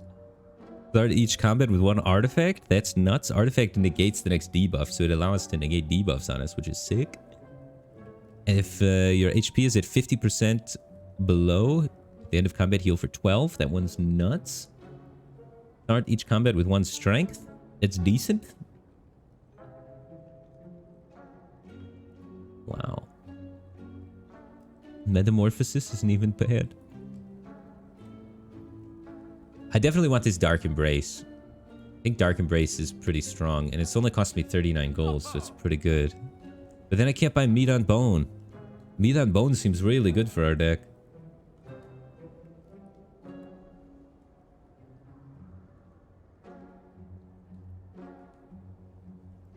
Yes, Dark Embrace synergizes really well with Feel No Pain, because then every time we exhaust cards, we're drawing cards. So it makes it so like we play like Feel No Pain and that thing, and then we play like, where is it? Sever Soul. And then we draw a bunch of cards and thin our deck and get set up really fast.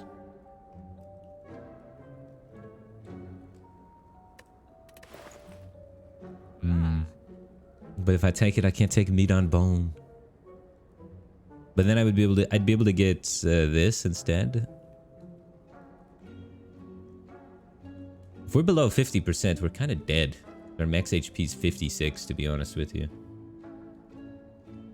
Yeah, actually, we have the Ironclad Relic and we have the bites for healing, so we'd probably skip Meat on Bone. We'd probably have enough sustain thanks to the bites. I think I agree with that. We have an elite coming up, and then we have a rest campfire, and then the boss. We want to try and scale up against the boss. I think this will help us scale faster, honestly. Alright, so I want to take this. Now I want to take probably this. I think just not getting debuffed in general is really strong. I think I want to take that. I'm down to also, I kind of want to thin a card. I can't do both though. We could thin a card, that'd be sick too. I guess it's getting harder and harder to thin, to be honest, anyway. I don't really care that much about removing one of these defends, because we can actually remove them pretty easily with the Sever Soul, hopefully. We need more things to exhaust is what we need. We need cards that exhaust cards now. I want to take the Clockwork Souvenir. I think it's very powerful. I don't think we need Emokinesis. I think we do enough damage. We have like enough just basic cards that deal damage. It's just a big damage card. We have payoffs for ramping strength already. So our big damage thing is just going to be like the Twin Strike and the Blood for Blood. And I think I'm just going to take this. So that we cannot get debuffed. And then we're good. We could look at the potions maybe. Next card is played twice. Random power. Powers are really good. Ooh, gaining that would be nice. Dexterity. Because the Dex potion is pretty garbage for us. Dex makes it so when you play cards that give you block, it gives you more block. But a lot of our cards don't directly give us block. They're not block cards, you know. The Dex potion is pretty garbage for us. So we could drop the Dex potion just to get a power potion. It's pretty cheap. And then use the power potion. The duplicate potion is pretty good too, but it's a little more expensive. I think I'd do that. Even with permanent Dex though. Like with permanent Dex, it's like not even good. For our deck, unfortunately. Alright, the boss. Oh, jeez. Oh, jeez. It's a big one. Alright, let's pop the potion. Whenever you lose HP from a card, gain 1 strength. Whenever you exhaust a card. I can exhaust spot weakness this turn to draw a card. Whenever you draw a status effect. Evolve is really good. So this guy, every turn, he's gonna add a wound to your deck. That's what this little green symbols mean. This is like a strategic status effect, negative effect thing is gonna happen. So he's gonna add a wound to my deck every turn. So Evolve makes it whenever you draw a status card, draw a card. So that effectively negates his polluting of my deck with wounds. So that's very powerful. Rapture, whenever you lose HP from a card, gain 1 strength. We currently do not have any cards that do that, so it's never this. Dark Embrace, whenever a card is exhausted, draw 1 card. We can currently exhaust cards with Sever Soul. It exhausts our spot weakness if we want. I'm not sure that we actually want to exhaust our spot weakness, though. And then this guy throws an attack on you on like his 2nd or 3rd attack that debuffs you in a way that makes it so that you can't use attack cards for a turn, but we have artifacts, so that's going to negate that, so we don't actually have to worry about that guy that much. I still think we prio trying to kill him first, but I think because of the way that this fight works and what this guy does with adding wounds to your deck, I think it's the middle choice every time. Let's get that fired up. Okay, middle choice, and then we want to start with spotting weakness, I think, because we're going to want to scale strength, because these guys got a lot of health, and then drawing cards and seeing what that gives us, seeing where that road takes us. Let's gain some 3 strength. Let's pummel this guy. See where the cards are. Okay. 10 HP. 10 damage draw 2. Sever Soul gets rid of Ascender's Bane, but we're getting rid of that anyway at the end of the turn, so it's not really doing anything for us. So I think it's Bite plus Strike plus. And that is enough to kill this guy, actually. Almost. Enough to kill that guy if you can't count very well. And we're taking 19 plus 8. Holy crap, guys. Don't worry, we'll heal it back. We'll heal it back. Got lots of sustain. It'll be fine. It'll be fine. Okay. So he's going to throw the net thing at me, but we have the artifact that blocks that already. He's going to weaken me first, though. That's going to actually remove the things. We do need to kill that guy. We drew all of our power cards, which is a little awkward.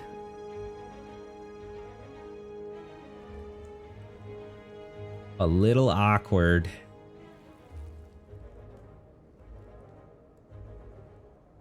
A little awkward.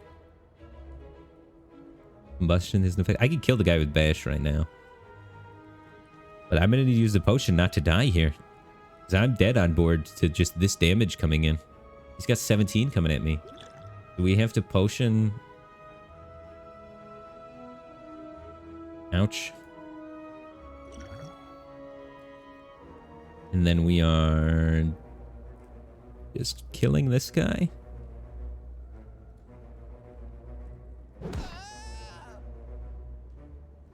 Oh god.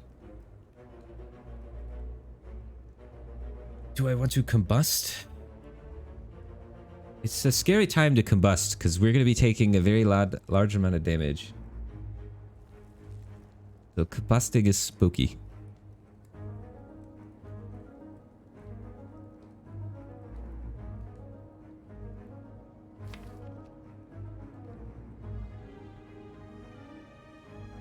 I don't really want to combust. But we might need to combust, otherwise we don't have enough damage. If I Dark Embrace, I don't have any... I have... like no exhaust... I have this exhaust card coming up, but that's going to give us enough card draw anyway.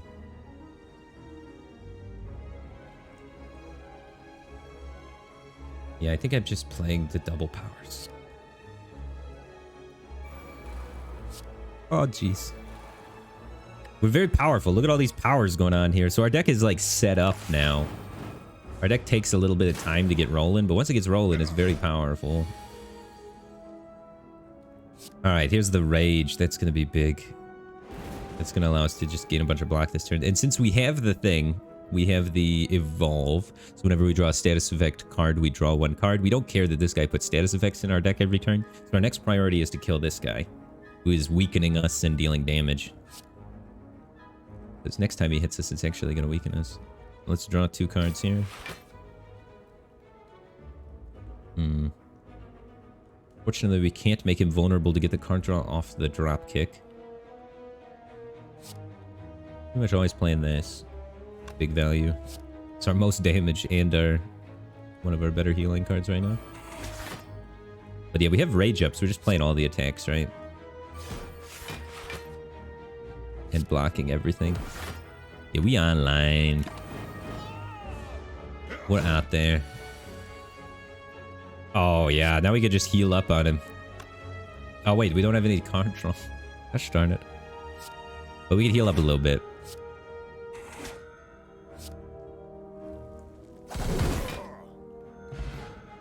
All right.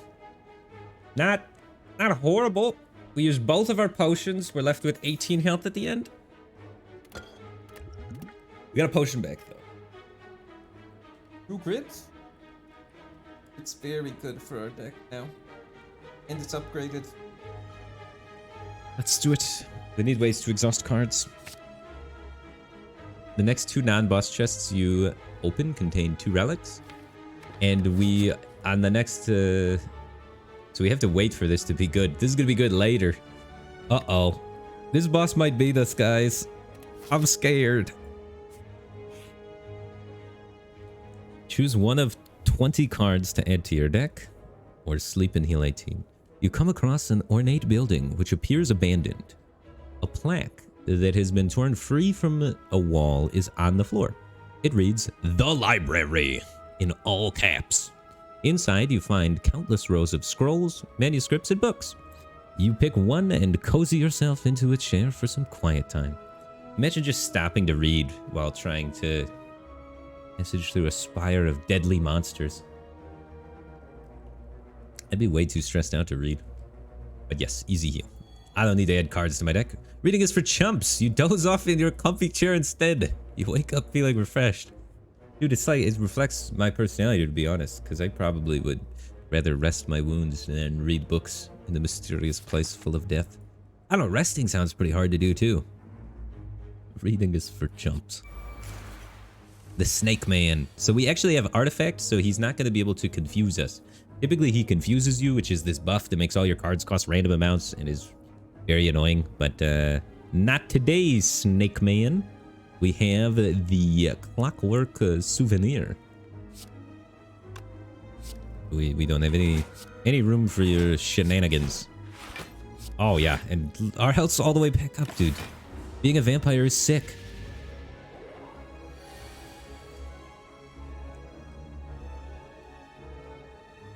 Let's get this combust rolling. Probably gonna be a long fight. It's probably gonna get its value worth.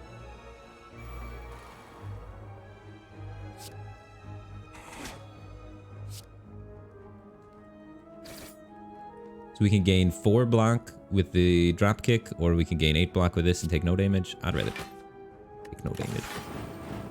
We take 1 from the combust, but 28, you say? That ramped up quickly.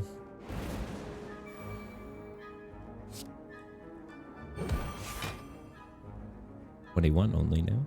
Nice.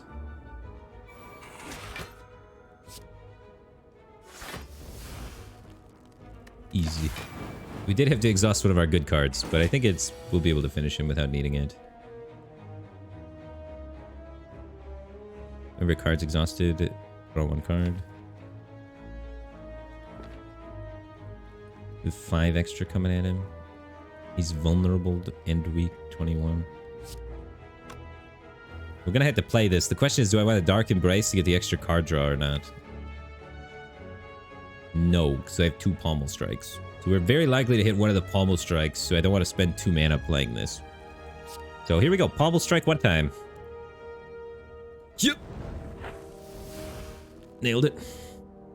Also Carnage, I think, kills him. Yeah, we hit this, and then we hit him for 30. He's dead.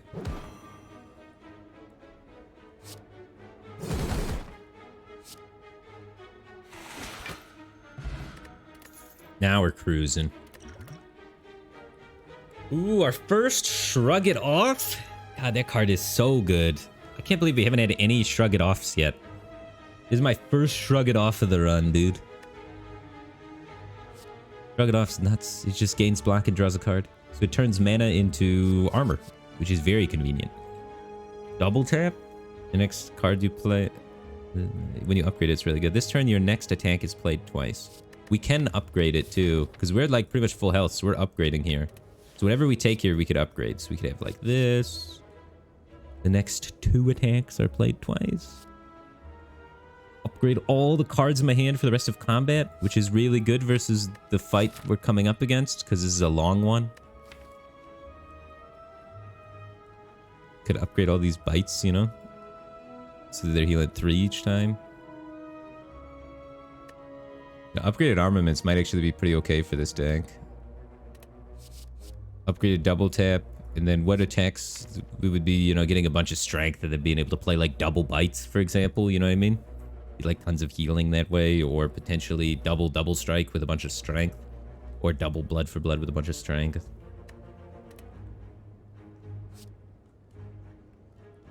I've been feeling pretty shady with our defenses though. There's like a couple of turns where it's like we get just railed. Double pommel strike. It's tough.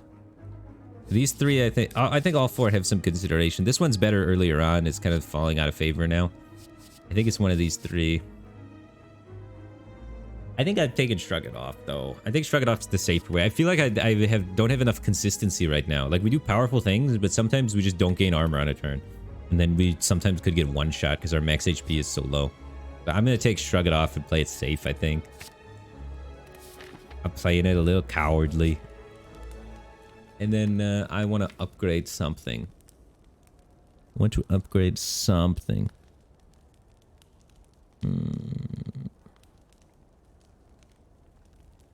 Does this make it cost 1? Yes. All right. We want to upgrade that. Being able to play that for 1 mana cheaper is really good. 1 minute cheaper, being able to get our powers online. It's just so it just makes it easier to play. When it's easier to play, it's really good. Upgrading spot weakness is really good too, so that it scales faster. But I just want to be able to play this without dying. It's so hard to play 2 mana without dying, especially when it's not doing an instant effect, you know. I think our scaling should be alright. What's the health threshold we have to keep him above? Because we can't get him too low. I don't remember exactly what it's at. I think we can take him to like half, right? So 220. Remember 220, guys. We probably want this in our deck for now. We have a block potion and a random skill.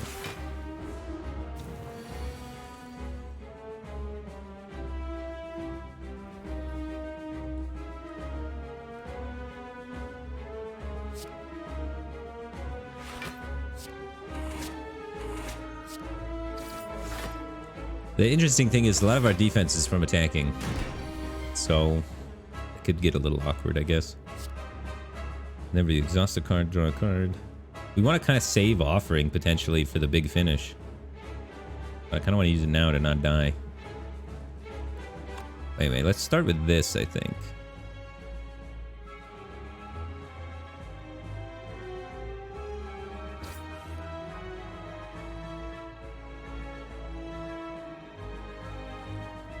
Yeah, okay, I'm just going to use the offering, I think, to set up my powers. I think that that's good, especially when you're getting both of them exhausted here. So this is going to exhaust at my end of my turn, so I'm going to get another, how much armor? 3 block?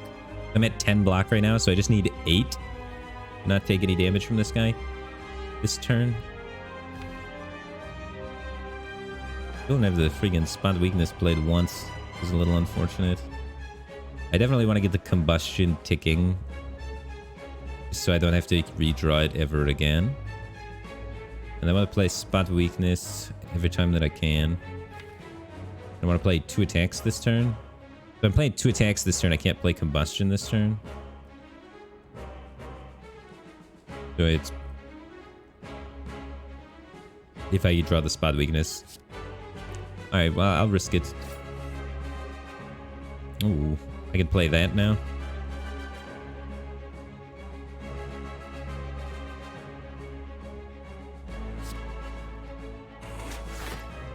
We're going up to 11. Taking a little bit of damage. But I think it's worth it. Get this power in play. We could play blood for blood this turn too. Yeah, let's just do it. I'm worried. I'm a little worried I might be damaging him too fast, but we'll see.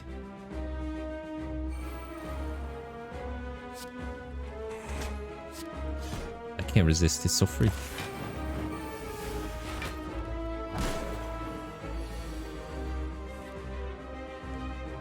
Okay.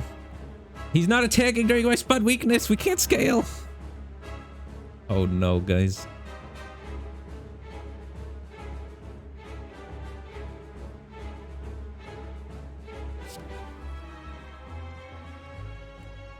I wanted to true grit the defend. And probably bite him.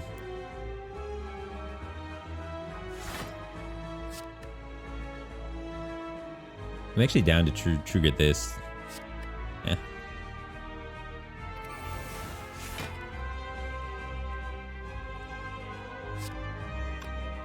I could sever soul to get rid of that, but no, I have to play spot weakness then sever soul. I don't want to get rid of that. I want to get rid of this defend. Okay. What was it? 220? 220 we're trying not to get him under? We're probably going to get him under 220. 221. Good thing we're so weak. Oh, I should have did these in the other order. So that we did less damage to him, maybe. Would have been kind of funny. Oh, I'm not scaling at all before the thing. This feels doomed. I could use this to get a skill potion.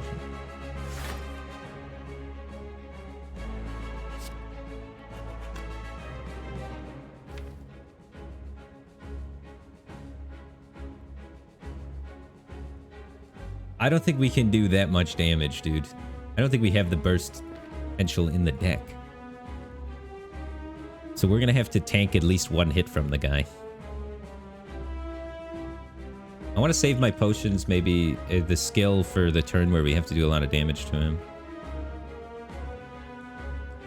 This is going to keep ticking 5s on him. Alright.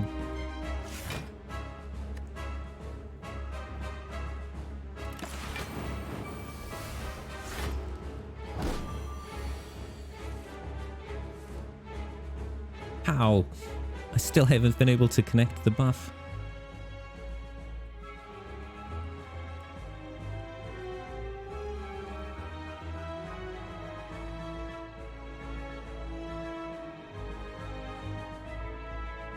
We just go? Just try and blast him? Just try and fight through the buffs. We landed 0 spot weaknesses. It looks like we're dead, dude.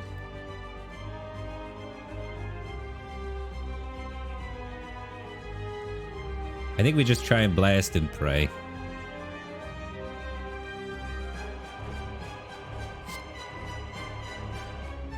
Blast and pray.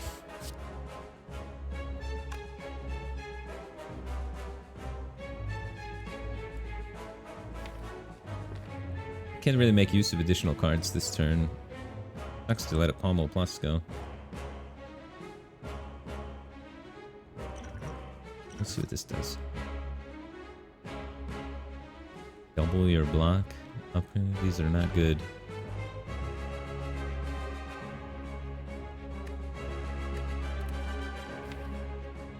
Not a lot of ways for me to get blocked this turn.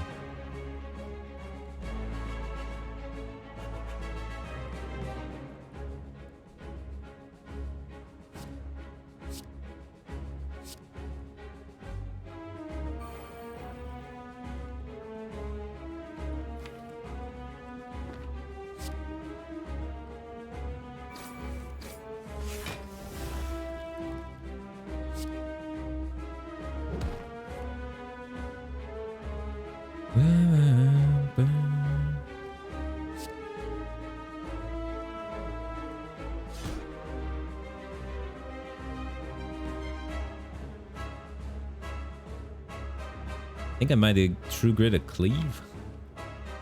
It gives me 3 additional armor. It draws a card too.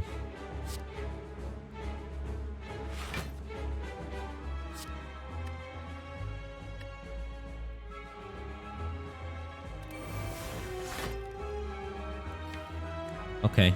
Next turn, I hopefully have Rage, Pommel, Bloodletting. And then we got a chance.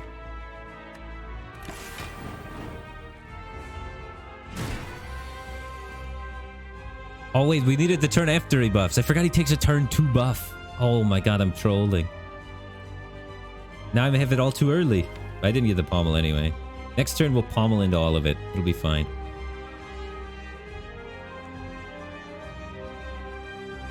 Because I forgot he stops 1 turn.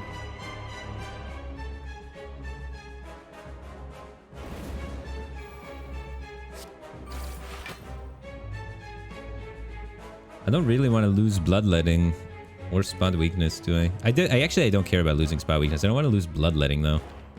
I could play it. Just lose 3 HP just to preserve it. I think I want to keep this. So I'm going to play it first so we keep it, and then do this to get rid of Spot Weakness, because it's too late for you. You had so much time to show up Spot Weakness. Ah, we missed the Pommel. With 1 and 3 to hit Pommel, we hit the worst out. We either hit Pommel, Uppercut, or a Defend, and we hit the Defend. Okay. Now he's hitting us for 34 times 2, and we're dead. Unless we draw very, very well right now. So we could always Pommel again if we miss on the Pommel, so we don't want to double tap the Pommel, we just want to Pommel. Now we could double tap the Pommel in hopes of trying to get Bloodletting. Rage.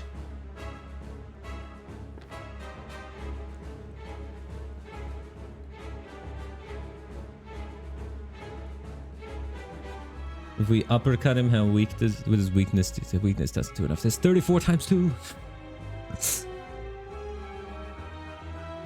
Oh.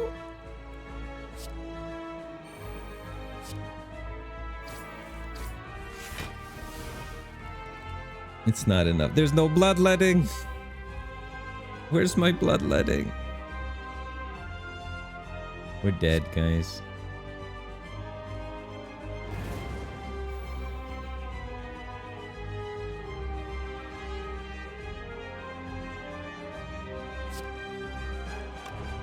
There's nothing. There's no outs. It was so close to working. We drew so bad in this fight, man.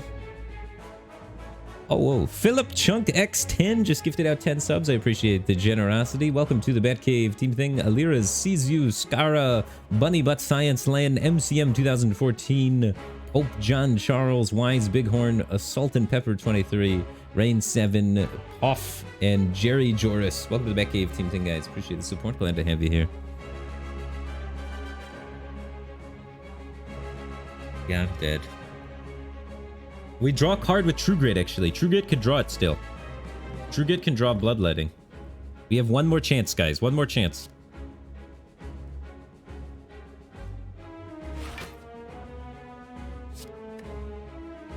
Yeah. No, we missed again. I'm at 30 life, 31 life. Damn. Man, we drew so bad this fight. Actually, 0 bonus strength too. GG. GG.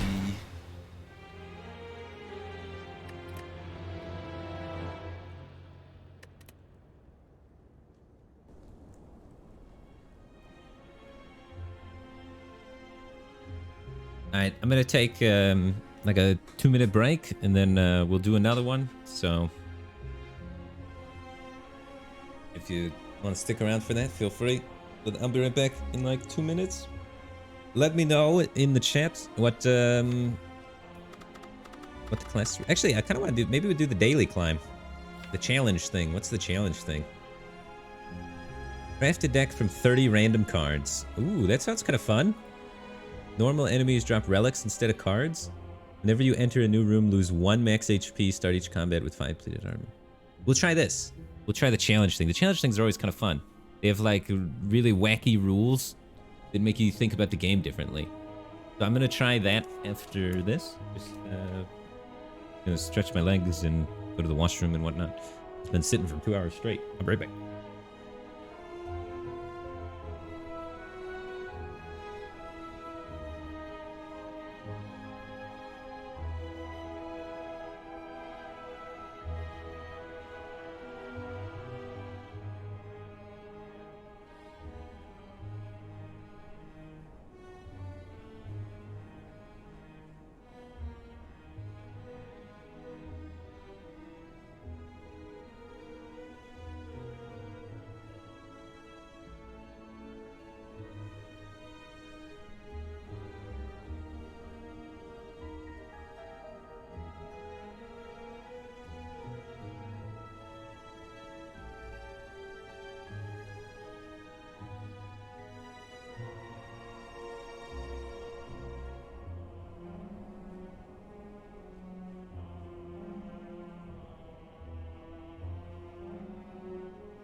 Alright, I'm back. So we have to play with Character the Silent. We get these modifiers. We get a crafted deck from 30 random cards. I'm interested to see what that is. I've never done that. And normal enemies drop relics instead of cards. So we're gonna have tons of relics doing all sorts of crazy stuff. So this should get pretty wild pretty fast.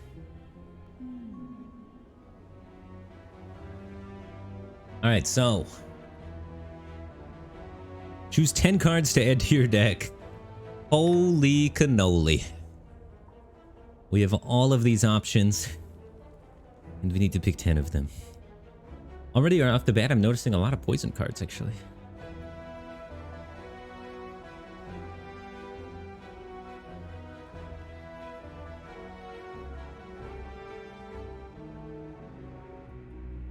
This card's like really good when you upgrade it. Oh, I can't right click to see what they upgrade to. That's kind of annoying. If you have discarded a card this turn, gain 12. Some calculated gamble, sneaky strike stuff. That's pretty good. The discard deck, I think, has the most synergy cards for it. At the moment.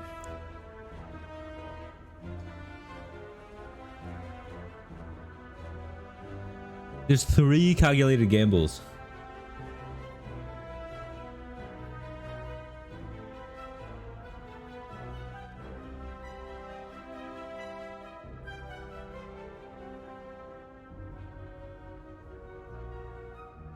Hey, exhaust, which is kind of funny too.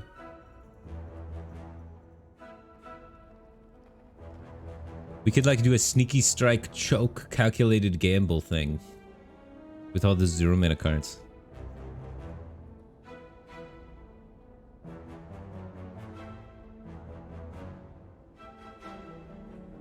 Wow. Dagger Spray is really good first floor. It's like the only AoE card here. I think we always take Dagger Spray. Just because the AoE... I like having at least one AoE card. Whenever you are attacked, deal 3 damage back. The block deck. Deal 6 damage for each attack played this turn.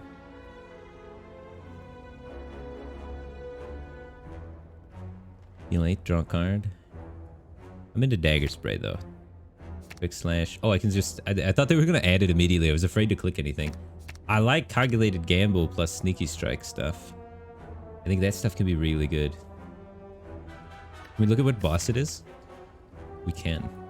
The boss is this guy. This guy does a lot of attacks that are a variable amount of times. They do like a small amount of damage, but attack like 10 times. And this is really good versus that guy. It makes him lose a bunch of strength. And that attack doesn't do any damage. His big combo-y attack. It can be pretty good.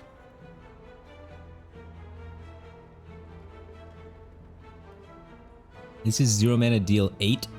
But if you play it, it makes your deck a little bit worse because you're going to get a bunch of them unless you have tons of card draw.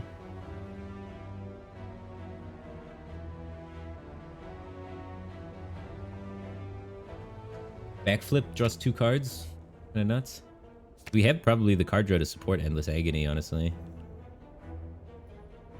Then with Endless Agony, we could play Choke. So it's what, 3, 7, 8, 9. I have 9 cards.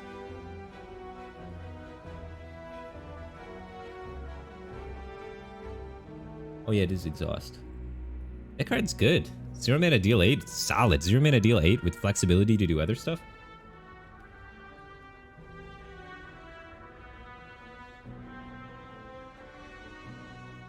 Seems solid. I like this. This is just 2 mana for 20 number. 20 number for 2 mana.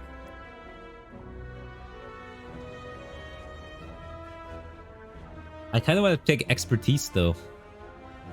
So what we could do is we could calculate a gamble into calculated gamble into calculated gamble into Expertise. Because calculated gamble is a net -1 card, and Expertise brings you back up to 6.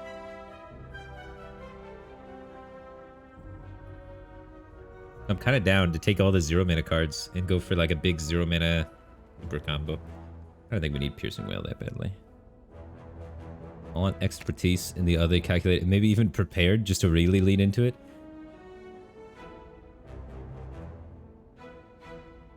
I don't know, a bunch of 0 mana cards and expertise sounds solid.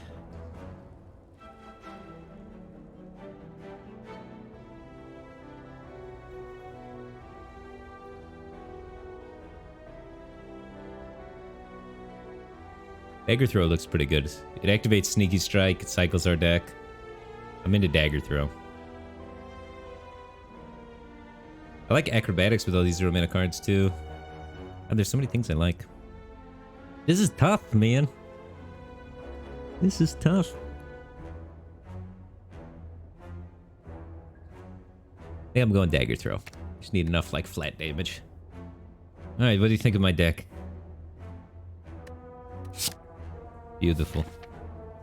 Alright, what path are we going down? What is the... We get a relic after every... Is there any way I can see the modifiers? Oh, here they are. We craft the deck from 30 random cards. Done. Next one. Normal enemies drop relics instead of cards. So we just want to maximize normal enemies and farm these relics, dude. We want to go this path. 4 normal enemies in a row. Let's get some relics. It is true. I did draft 0 defense. I have a backflip. I have a backflip. Get some defense in there.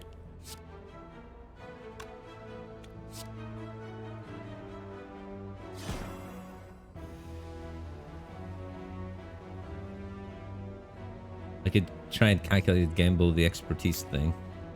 I don't really have the mana. Well, yeah, because we don't have the mana to play Sneaky Strike after I do the thing. So I think I'm just going to do this.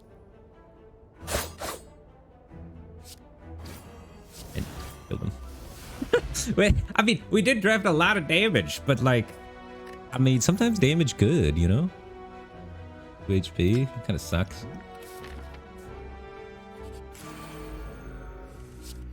We are going to need to prioritize defense going forward. I'll agree with that. I'll agree with that. Prioritize defense going forward. Deal 9 damage, draw a card, discard a card.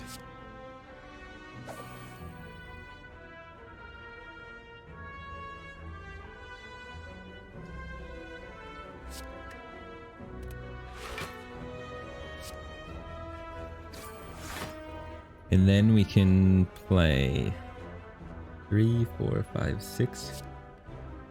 This.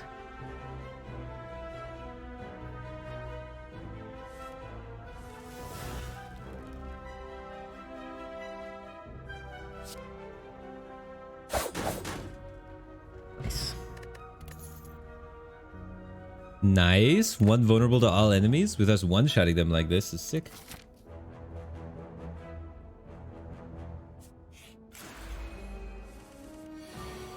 I want to do a big turn where I get to play expertise and draw 6 cards, but it's not been necessary yet. We're too good.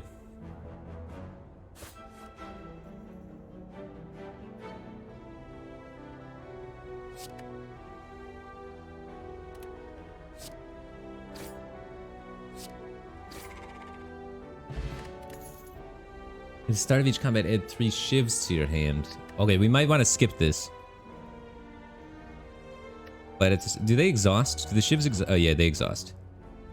Okay, we don't want to skip it. Sick. How do we get more minions? If we take this way with this minion, we get kind of trapped on this path with less minions. We want to go this way, this way, this way, this way. Maybe. Alright. Let's count. 1... And that's it. And then the other way is 1. And either 2 or 2. And then 3, 4 up here. And then 5. Oh, but this one hits a... This cannot be the best way. 1, 2, 3, 4, 5, 6. Oh, God. We're not beating 6. It's got to be the 6th way. We go to the shop and then go up and do 6. The other way is 1... 2, 3, 4, 5, 6. Oh, we can do 6 this way with an elite. Does the other way get an elite? The other way does not get an elite. I feel like we're very powerful. I want to maximize our elites and our monsters. So I'm going to go here and then go up through that middle pathway. 6 monsters and some elites.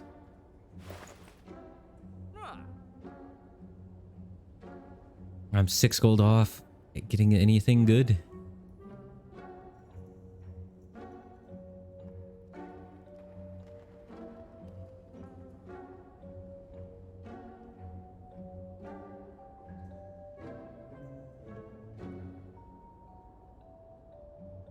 I don't know if I actually want to get rid of anything. We just need defense cards. And none of these are defense cards. I think it's a skip for me, dog. We're just taking the shop so that we can battle more monsters so that we can get the modifier of this affected. Whenever you enter a new room, lose 1 minute HP to start. Yeah, okay. I'm passing. That's sad. To pass a shop.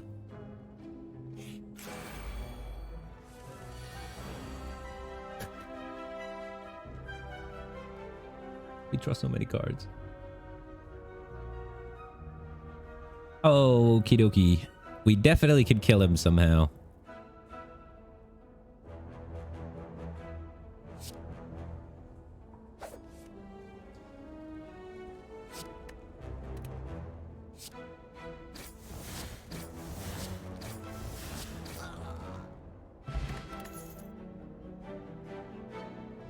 We draw too many cards already. We're so prepared. I mean, I guess we take it. Whatever.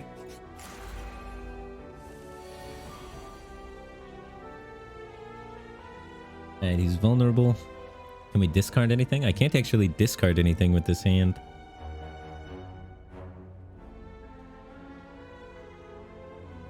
Well, I can't. I just do this, right? Let's play these shivs because I don't want to redraw them.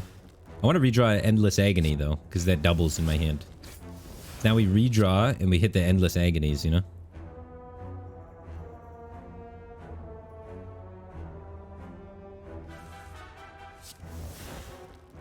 Okay. We could put the choke on him now, or we could try and get the Sneaky Strike first.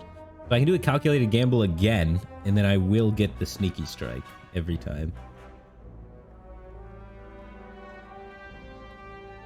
I could try and just high roll the Sneaky Strike right now with the Quick Slash.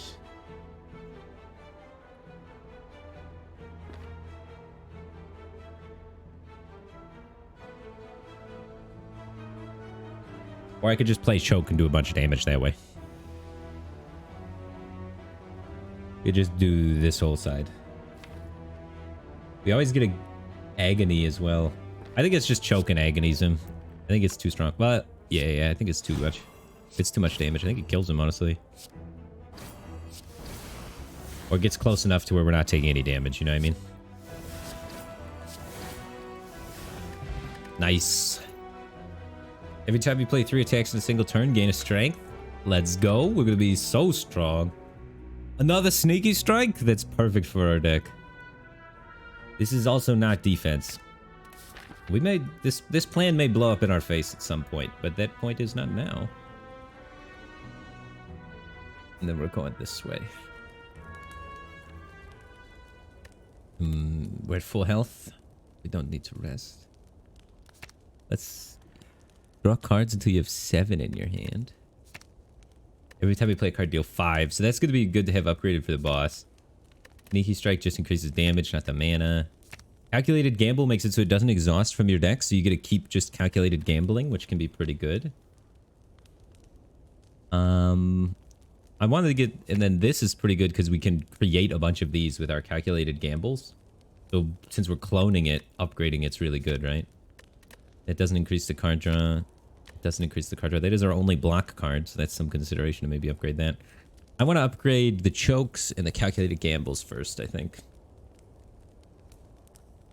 Oh, I think I'd start with choke, just so we have it for the boss. I don't know. Actually, wait, we can upgrade right before the boss, right? There's always a campfire before the boss. So right before the boss, we'll upgrade choke, because we don't need it for anything except the final boss, I think.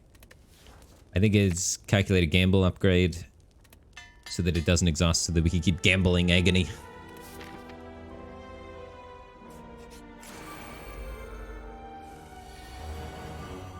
All right.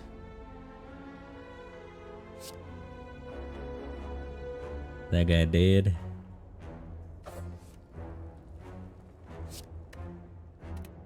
Discard that. That guy did. And then we could kill this guy, but let's do this and then kill him with the thing. More stylish to draw a bunch of cards first. I think we're pretty much going infinite already. Oh, nice.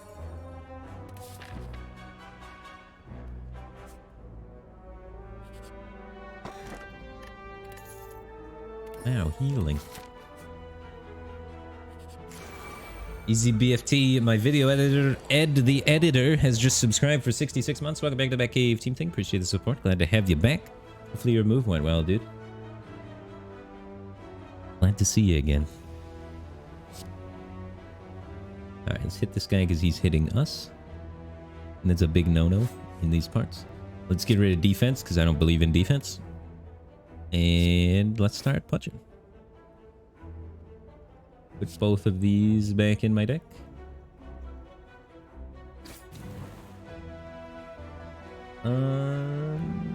And calculate a gamble for them. I think I just don't mind having the ships be there.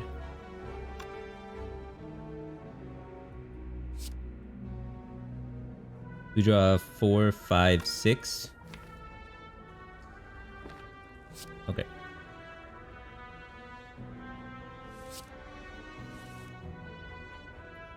You get another sneaky strike. Every time you play 3 attacks, can I get this to 7? I can't really get that to 7 super easily. This does 10 to everything. Let's start doing that this one, I guess.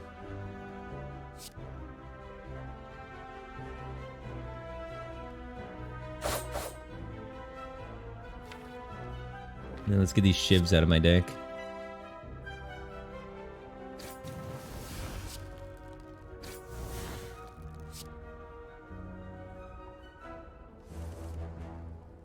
Nice. That's exactly what I wanted to have happen.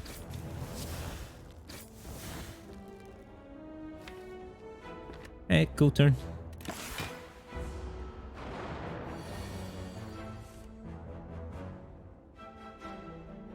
Oh.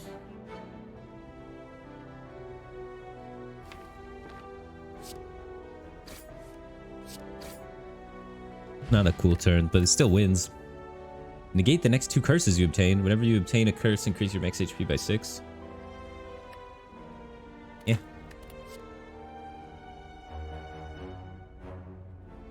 Another backflip. That could refill our hand to then make a calculated gamble down. I think it's solid. Also need some block cards, as we have none. Except 1. We got some backflip. Our defense donks are through the roof. Okay, let's see here.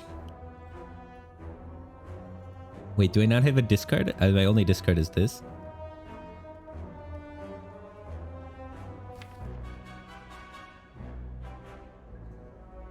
Yeah, I calculated gamble into sneaky strikes, the move, right?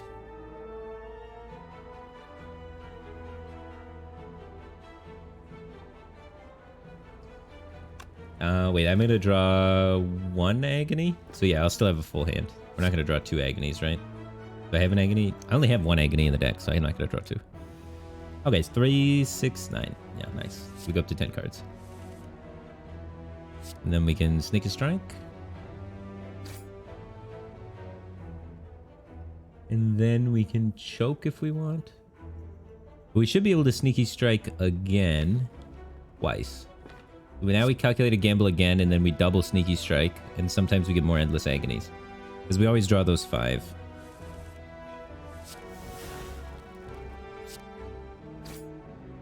Okay. Now we can try and dig for more endless agonies. We have 7 cards left. There's endless agony and shiv and another calculated gamble that we could hit.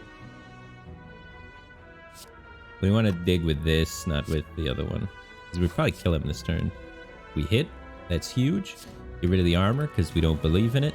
Till later. And then give him the agony. We had overkill by like 3 million, dude.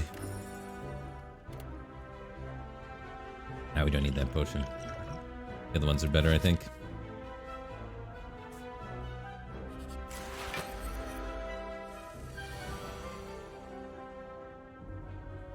Double sneaky strike in opening hand is not great.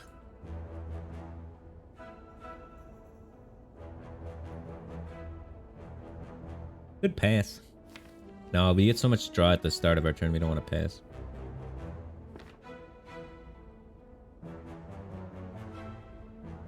Okay.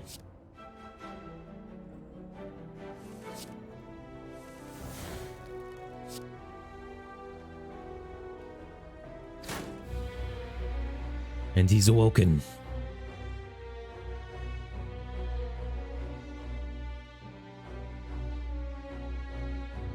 Is it better to choke or go for the thing? We have another sneaky strike. It's probably better to just go for the thing and get the other sneaky strike guaranteed. So it's 0 mana card, sneaky strike. Okay.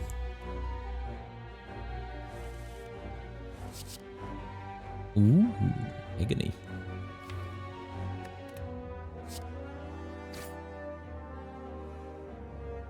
And then we just send it. We'll send expertise.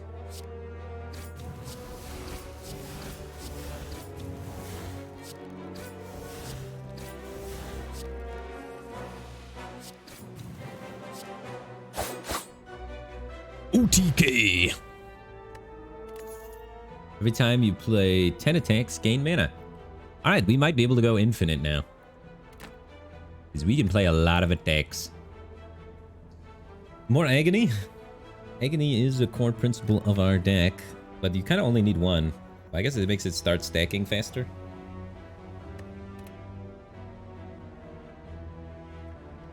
Yeah, screw it. Double the agony, let's go.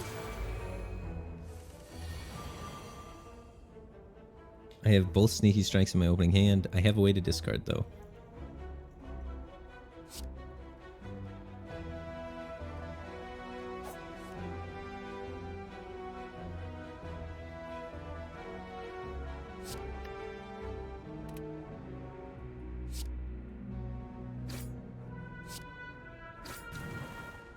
Oh yeah, also they're dead. I'm trying to always play my deck in the way that I'm building it, you know? So, because like if you play it in the way that you're building it, you can kind of see where the holes are, what you're missing. So I always want to think of it in that kind of way instead of thinking it in as just like the easiest way to kill them, you know what I mean? Because I want to be able to feel how the engine works. I want to feel how if we have enough card, if we have enough, you know, whatever. So I shouldn't just burst them down most of the time. Whenever you play 3 cards or less during the turn, draw 3. Maybe take it, because why not? It's just going to be cool, because I want to have all the relics up here, and I have the scroll bar. It'll be sick. Who knows? Maybe it works. There's no downside to taking it, so we never skip. It may help us. There's no downside. No downside. Okay. So, let's see. We start off with the Gamble Plus because that gives us the highest odds to have another Gamble. So Gamble Plus first every time. Do we play a Shiv? No, because there's only one. We could potentially hit 2 Endless Agonies, but it's unlikely.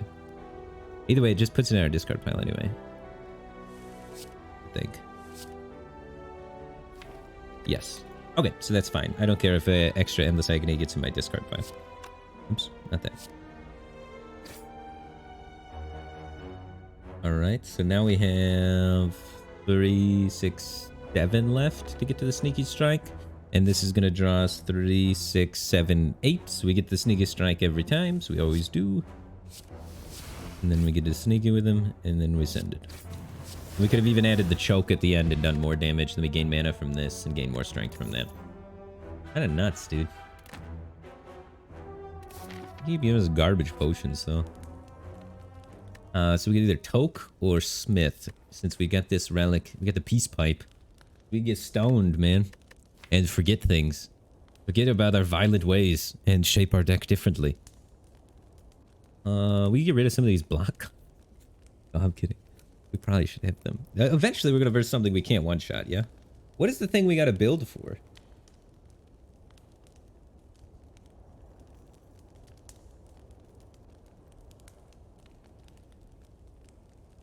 It's like, what's the thing that beats us? That's what I got to try and figure out. Which boss is going to give us the hardest time that we need to figure out a solution ahead of time for? What do I got to plan for?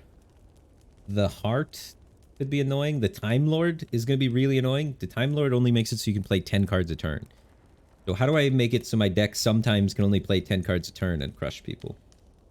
The Time Lord could screw me. The Time Lord's super weak, but yeah. I think Choke counters the Time Lord a little bit. Choke plus 10 cards is just like 50 damage once Choke is upgraded. Oh, it's 12 cards a turn, not 10? Oh my god, that's even easier than I thought. I'm actually not scared of him at all. I'm a little bit scared of the Heart, because the Heart does like 2 damage to you every time you play cards. 12, not 10, because he's a clock. That's a good way to remember that. I didn't think of that for some reason. I guess I don't look at analog clocks that often. How about the Kumar? Thanks for the Prime Gaming. Appreciate the support. Glad to have you here, man. Yeah, finisher. We need a finisher card. So basically we have Choke as like a kind of setup finisher, but like getting the actual card that does more damage every time you've played a card could be good. So I think there's definitely cards we could hit that help us. Upgrading something though, I still want to upgrade. I want to upgrade these guys, because that's going to add a lot of just raw damage to my deck, because they all do 6 now instead of 4. And I want to upgrade this so that it does 5 per card, because it adds a lot of raw damage to my deck as well. And I want to upgrade this so it doesn't exhaust, so that I can loop better. So, for now, I think I'm going to upgrade, because we just have a lot of upgrades pending. But I still think it was worth our time to think about what we needed to toke for, potentially, in the future. But we're still only in the first floor, so we got some time. I just wanted to think about it a bit. Also, upgrading Sneaky Strikes is something we want to do at some point. But, for now, we're versus a boss, so let's upgrade, Endless Agony, I think. Best. Okay. Or do we get so much health from the rest, too? We keep losing health because of the challenge modifier. Okay. Big boss time. I actually have no discard cards, except for this one. I have none of the really good discard cards. There's the gamble. Put the Agony in my discard. Get the Sneaky Strike in my discard. Gain a mana from the Nunchuck, because we played 10 attacks. Send it all back. Zagruk, thanks for 8 months. Appreciate the support. Glad to have you here. Why is the music stopped? It's creeping me out, guys. Alright. Get that. We sending it back one more time through. 3, 6, 7, 8, 9 cards in here. One of them's a Sneaky Strike. If we play this, we lose 3, 6, 7. We draw 7. So we would get 7 cards here. A lot of the times they're not these Endless Agonies.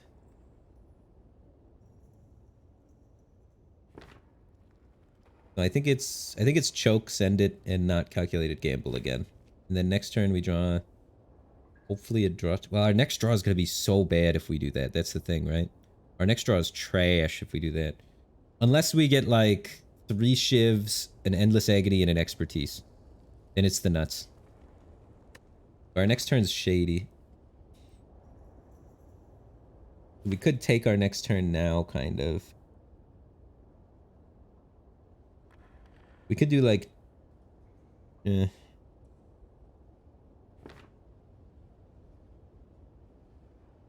I don't think we want to send it yet. I don't think we want to send it. I think it's Calculated Gamble. I think it's Calculated Gamble. And then we can backflip into Sneaky Strike. I think it's just, we just one more loop it. Fine. Because otherwise my next turn's too bad.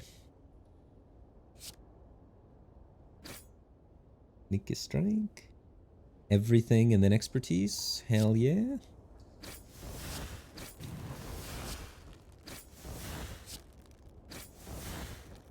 And we have a lot of Endless Agony, so each of those is going to be a very profitable draw. Oh, yeah. Get that in there. That's getting used this turn. And then we're just trying to draw here. 12 is more.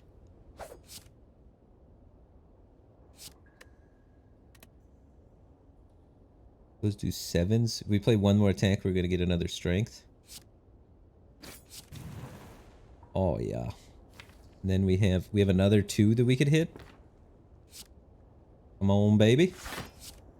Oh yeah, yeah, yeah, yeah, yeah, yeah, yeah, yeah. 1, 2, 3, 4, 5, 6. Can we go? Can we win this turn somehow? I send back 3, 4, 5, 6.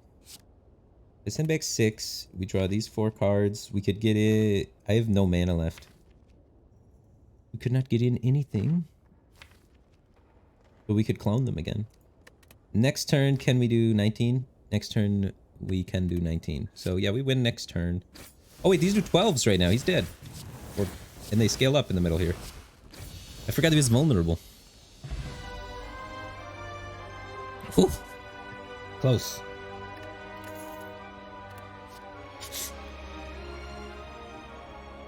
Whenever you play a card, deal 1 to all enemies.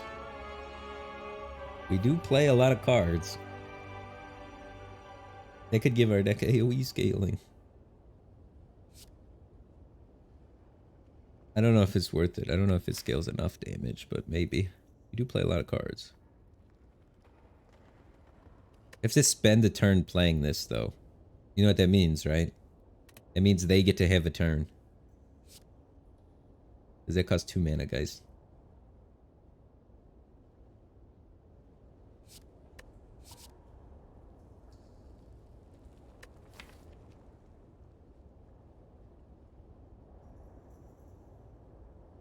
I don't know if we're ready for them to have a turn, you know what I mean? I think I want to try and go more infinite than I want to be more powerful, you know what I mean? I skip and focus on infinity and beyond, rather than, you know, peasant scaling of just flat damage. We don't need that. It's a skip.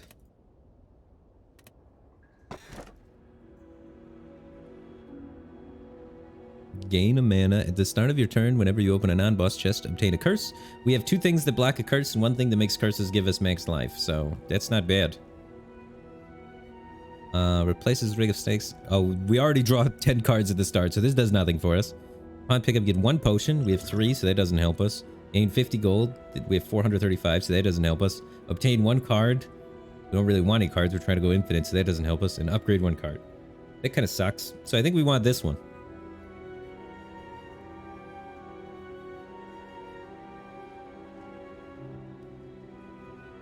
Ring seems pretty good for consistency.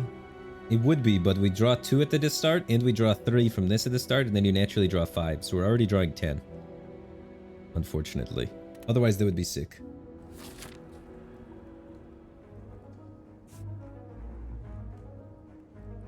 Alright, so we want to try and prioritize enemy fights, because one of the modifiers is that every time you verse a normal enemy, they get a relic, and that's way too powerful. It's pretty fun, though. 1, 2, 3, 4, and then a question mark. Best one for sure. Unless the top half of this is really ugly. 4 question mark, elite, then 2 more, then treasure, then elite, and then another one. Yeah, that's the path. I see the lines. Store? I'm not worried about a store. Maybe I should be, but I'm not. Alright, we drew both Endless Agonies. Okay, so we should only draw 1 here most of the time. That's 1.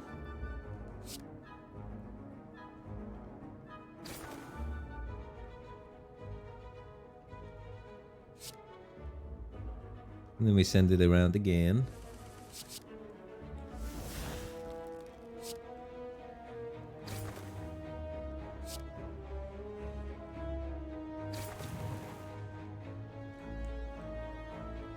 And we want to keep drawing more, I guess. I want to draw an expertise at some point this turn, I think. And to just send all of this stuff. I might have lethal this turn already.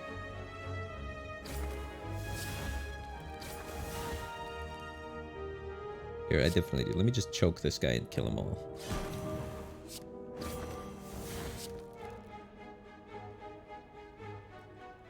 Guess I should knock him down so he takes more damage from the thing. I don't think it matters.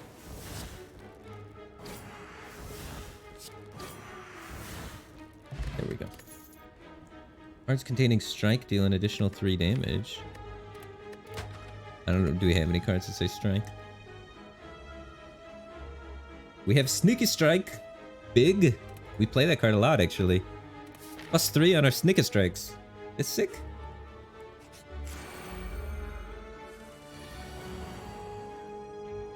Alright, they're both super vulnerable.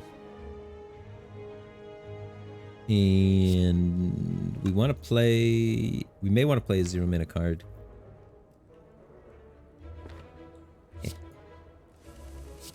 Because when we draw both Endless Agonies, it'd be awkward.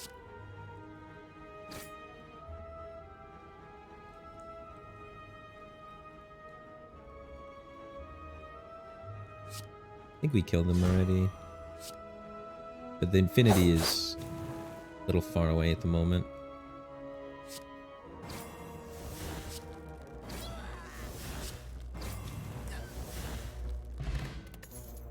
Another strength. Let's go. 2 energy. Huge. Through regen.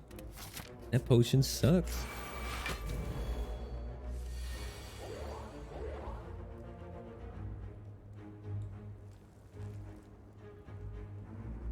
Did we draw bad finally? We may have finally drew bad, guys. Look at this hand.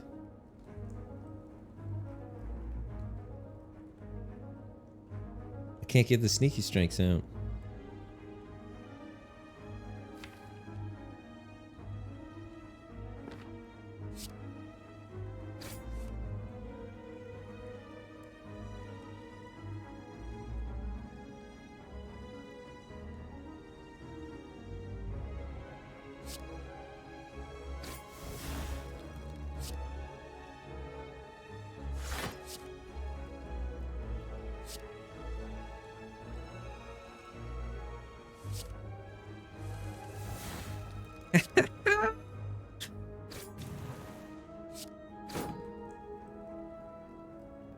Calculated gamble. This might be the expertise turn. We get Dagger Spray, Endless Agony twice. We'd have 4 cards left, I think. Only draw 2 actually. I think we send it though this turn and this gets us there. But I need 1 more strength first so that it kills that. Can we get a mana soon as well?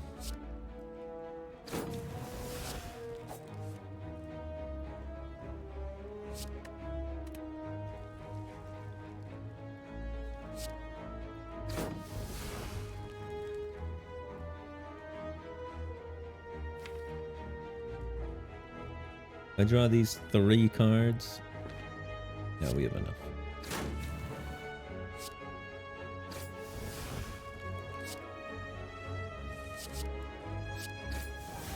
Huge. X. We don't block.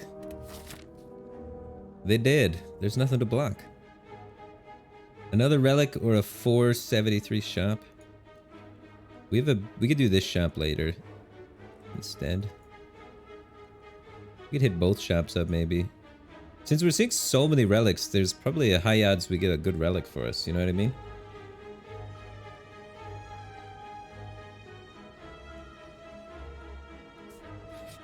I'm down.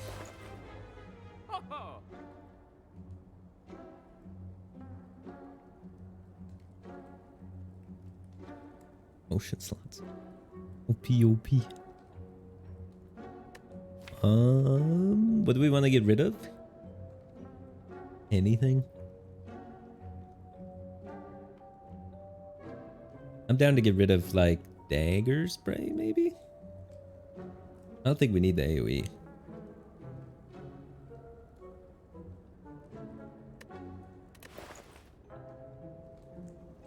Get out of here, Dagger Spray.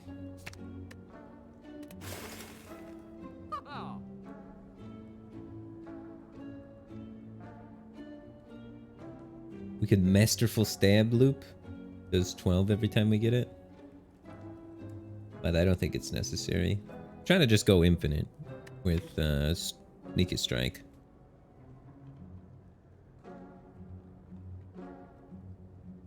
We almost draw the same 10 cards every time and have like a 500 damage combo every turn.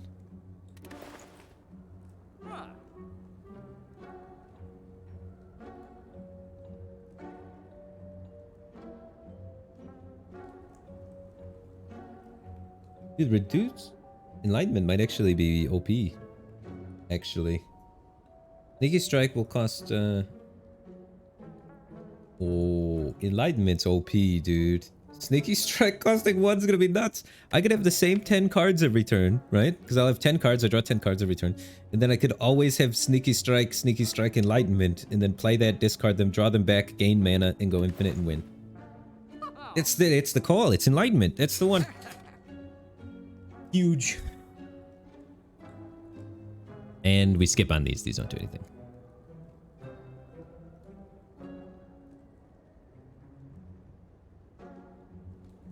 Enlightenment doesn't exhaust. It becomes a bad draw. Yeah, after it wins me the game.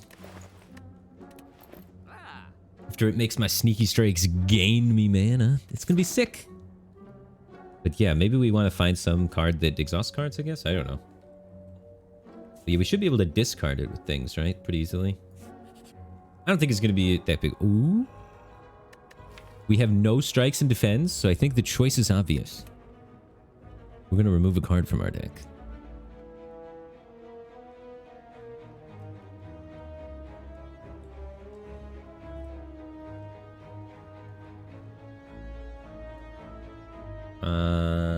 Quick Slash. I feel like having block has got to be worth more because it draws 2. We're trying to go infinite. Alright, the boss, and then the monsters, and then the other boss. Big bad boss. So we have 1 Sneaky Strike and a choke. Oh, but this makes... This is... Oh... Can it increase them to 1, or is reduce gonna mean reduce? What if this makes this cost 1? Is it only reduce like it says, or is it gonna debate me? Does reduce mean reduce?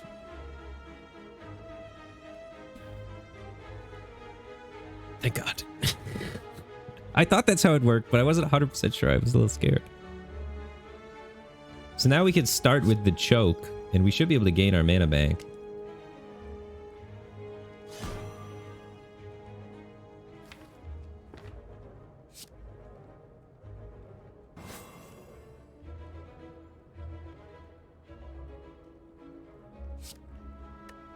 I guess I can discard this. And then we gain the mana back.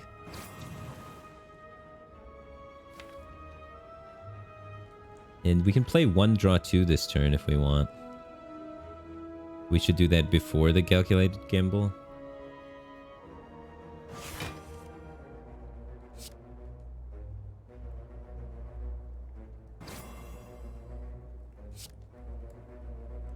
Actually, I don't know if that was right.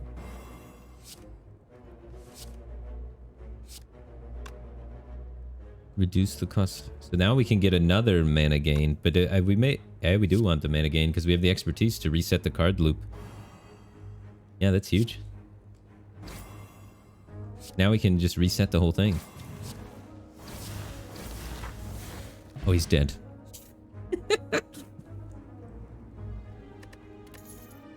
For every 5 cards in your deck, heal 3 HP.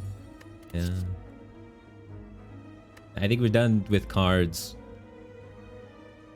We got them all.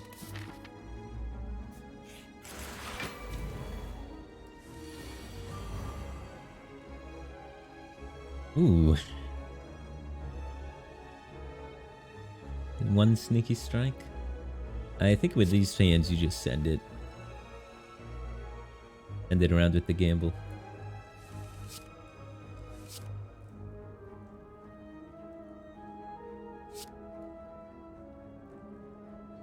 Enlightenment is sick, dude.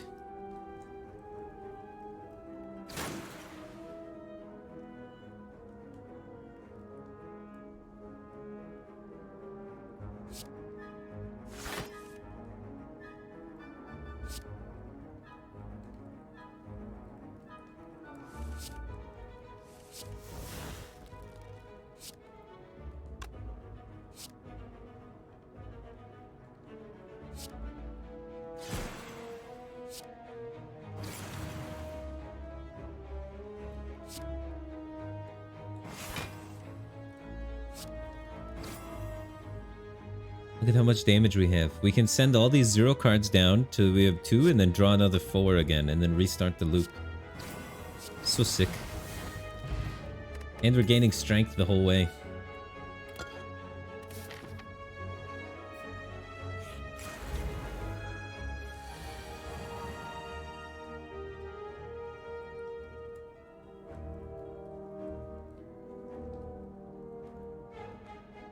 Nah, we just gamble.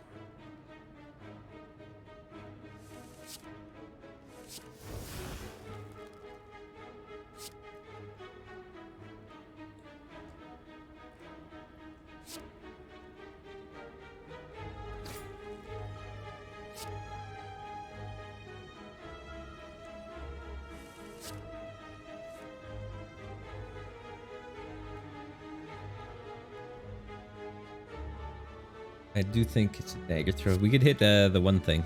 If we hit enlightenment here, it's huge. Dang. Now we discard choke, I think.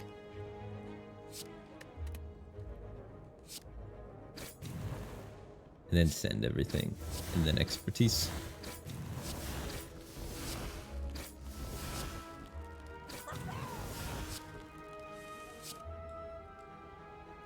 And we're right back at it again. We backflip first.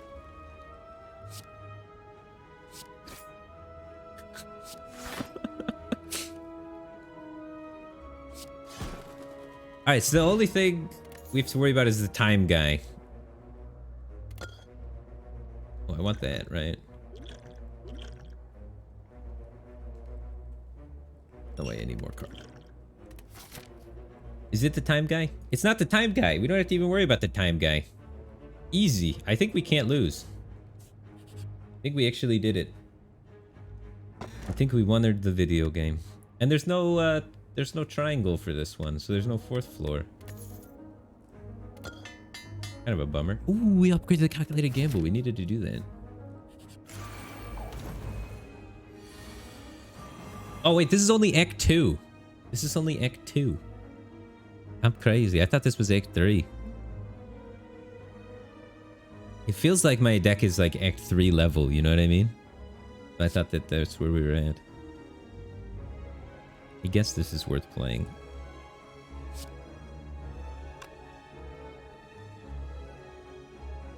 Wait, is that not gonna work now? Let me read this card. Oh, it's this turn. So it should stay 1, right? Even after I discard it. I guess it's time for science. It might not.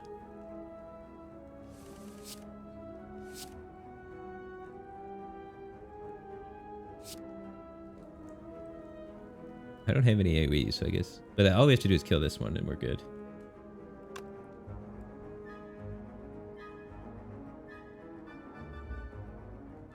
Oh yeah, I think I choke. Because we have the nunchuck ready. Should have enough mana to keep looping pretty smooth after this.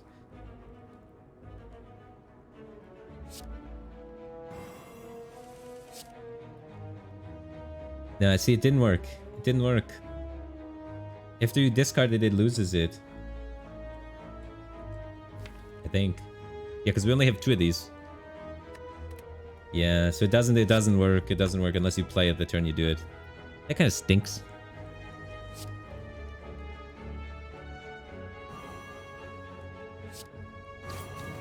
Deck's not even that broken, dude.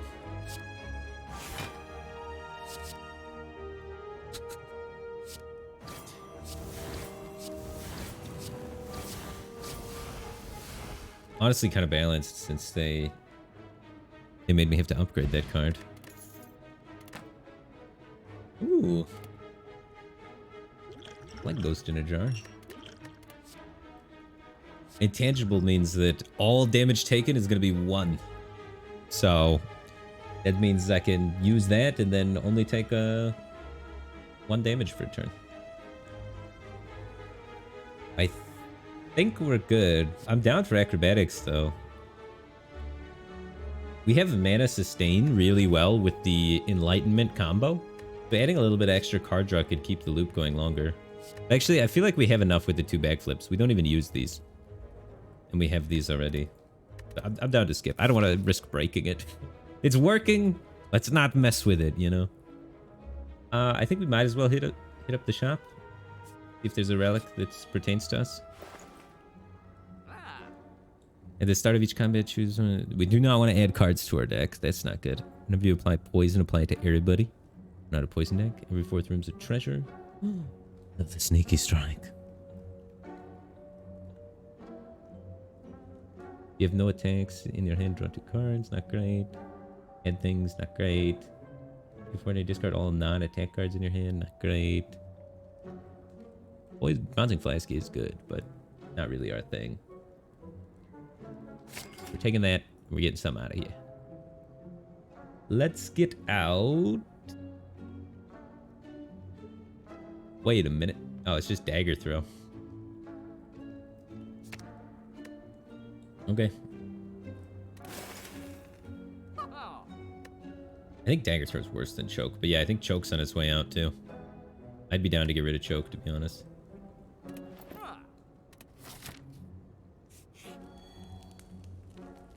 And upgrading. And we're upgrading enlightenment. Reduce the cost of all cards in your hand by 1 this combat. Let's go. Now we've reached true enlightenment, chat.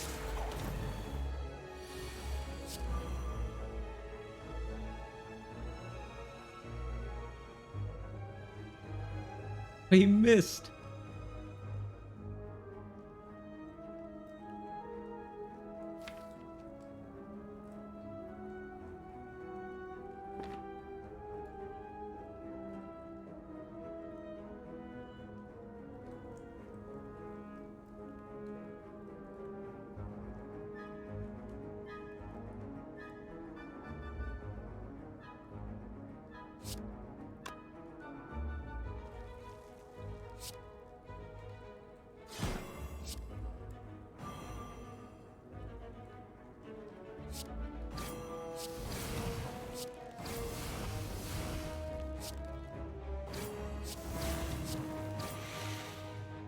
We just kill it anyway.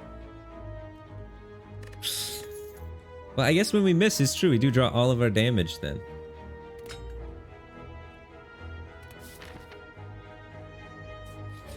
But yeah, we got to make sure that that happens less. It's this shiv thing is screwing us, dude. If we didn't take the shiv thing, then we could have like an easier time getting a guaranteed full combo. Hits both sneaky strikes.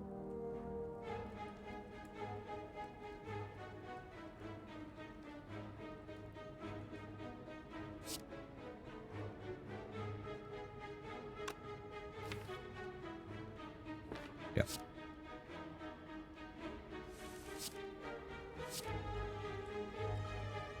This is the 3rd sneaky strike. The other 2 cost 1. Yeah, they're preserved. I see it. Okay, so it does work after you upgrade it. Nice, nice.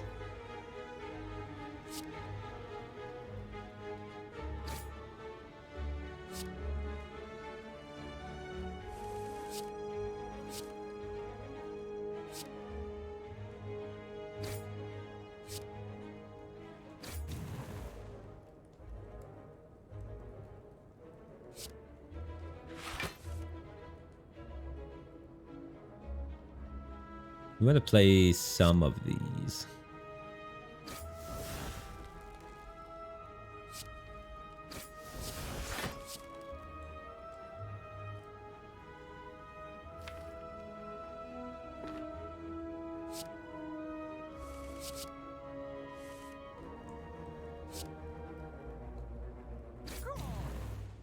Oh, I missed an enlightenment, but yeah. I was trying to like keep looping a little while, get a better feel for how many loops we got. So every 3 turns we get a mana. Draw 3 cards is potentially very useful. I think our mana sustain is fine as long as we hit the draw.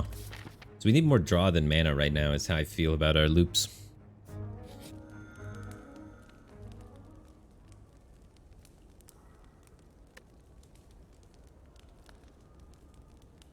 And we're just upgrading something. I'm planning on trying to get rid of choke, I think, to increase our consistency. So I guess we upgrade backflip. Oh, we upgrade expertise. That's card draw. Yeah, we upgrade expertise, and we have to upgrade endless agony still as well. And the sneaky strikes can all be upgraded. But I think expertise is the best first one. Choke for consistency. The only card I want to get rid of is choke. I only have one card I want to get rid of. And I have 1, 2, 3, 4, 5, 6 cards I want to upgrade. Because I just want to upgrade all of them. Agony is the most damage upgrade. Let's go with the most damage.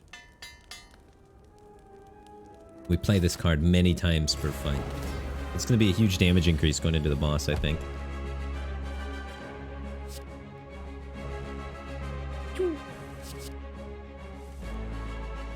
Oh, yeah. Enlightenment double sneaky strike.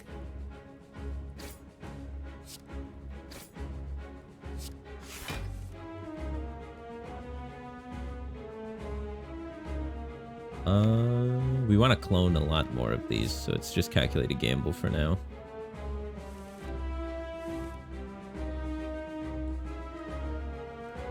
I want to get the choke on him, probably.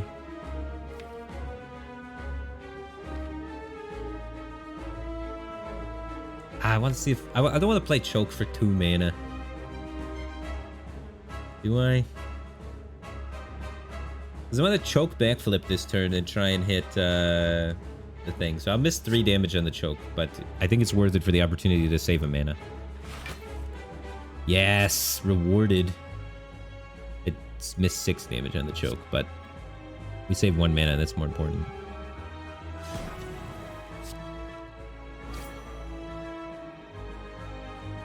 And we can thin shivs and expertise up.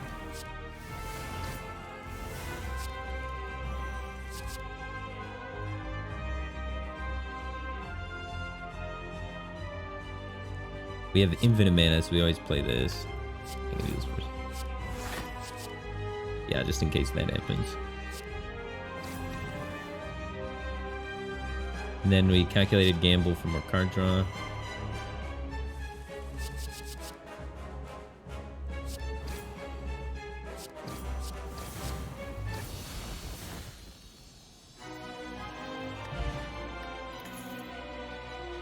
Strength adds a lot of damage to our deck. But I don't think we need to add damage, we just need it to function.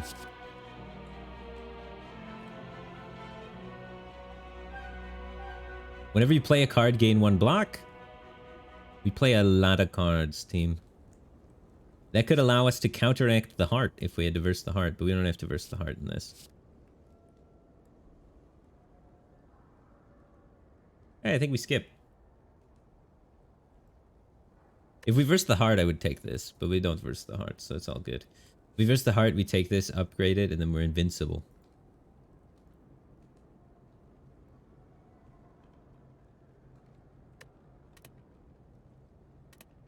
I'm already passing potions left and right. I don't want a card that makes potions. Ooh, elites drop an additional relic. Huge. Double the effect of potions. You may no longer rest. That would make it so we can't toke anymore.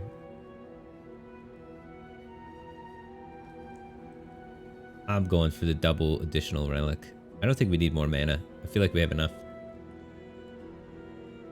Oh, you can toke, you just can't rest? Oh, okay. I never want to rest anyway. This is just an extra mana. And this is elite bosses drop additional relics. I really like how big the relic bar is getting. I kind of want to just make that huge.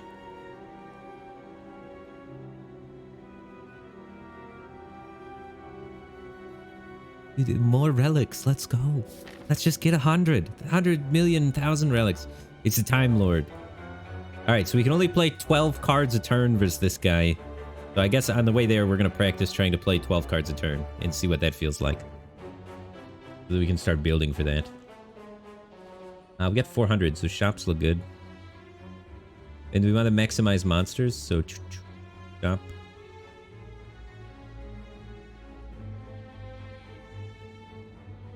I have some upgrading that I could do. I want to maximize elites though, because the double boss relics. So the far left side's elites. I can get 3 elites left side, so I kind of want to go left side. But that means no shop. Darn it. I really want to shop too. What if we go... Is this shop this elite kind of path? A little bit of both. We could still get two. We have to get so many question marks though.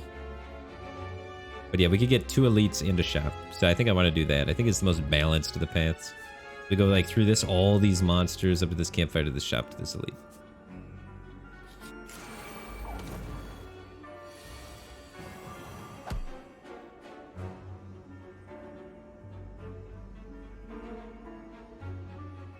All right, let's get enlightened. And then let's send the gamble wheel around. And then let's gain some mana. And that one doesn't gain me mana. So we could backflip first. I played 2 cards so far. We do just a generally large amount of damage, honestly.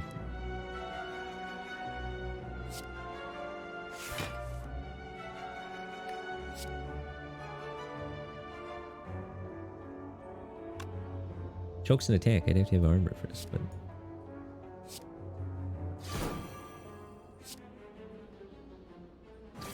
Six.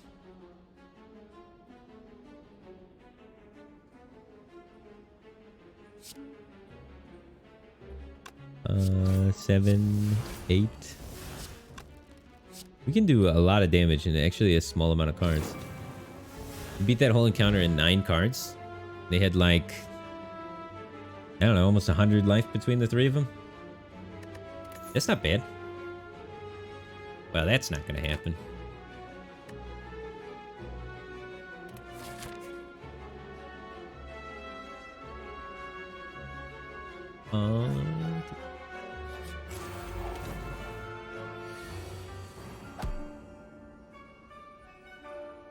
Alright, 1,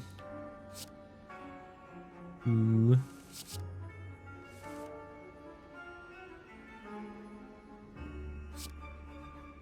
3, 4, 5.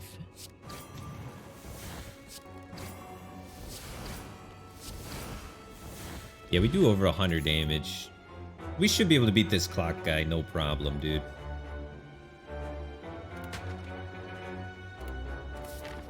No problem.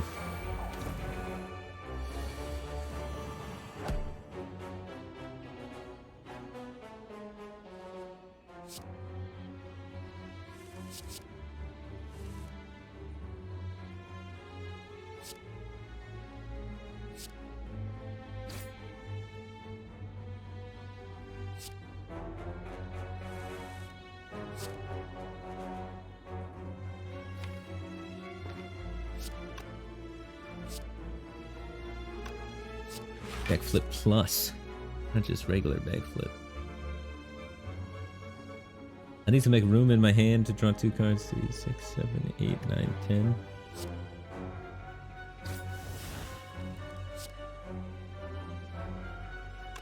If I hit, is there any agonies? There's 2 agonies. I may need to make 1 more, so I think I just do this.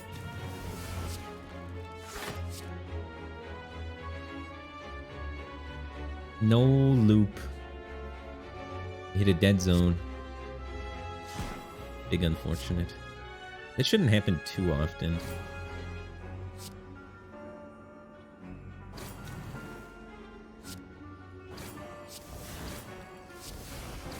And honestly, since all our agonies are upgraded, our damage scales pretty hard, pretty fast. Ooh, 1 more mana for the combo.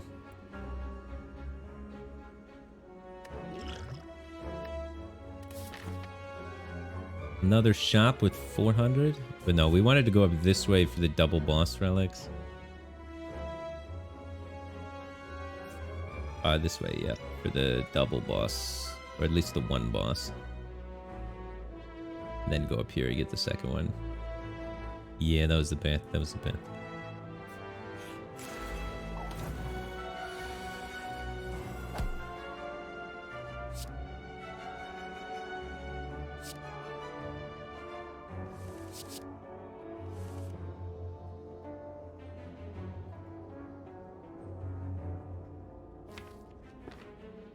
I should have plenty of mana going forward. Because I have 3 1-cost sneaky strikes coming up. So I can just choke, I think, then calculated gamble. I could play backflip, actually, because I have so much mana coming up. So I'm going to get a Shiv out of my hand. Play the backflip also. It's got some odds of coming back to me. I don't need to play it this turn. I want card draw. I want card draw. So I think I send this. What do we got? 3, 6, 7, 8. So I can draw 2 Endless Agonies before I full hand. So I think that's fine.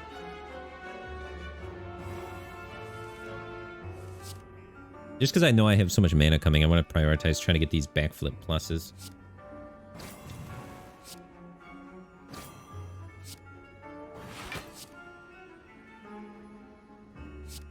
Can you double choke things? Oh my god, you can double choke them. And we get the expertise to finish. We send it and then expertise it all back up.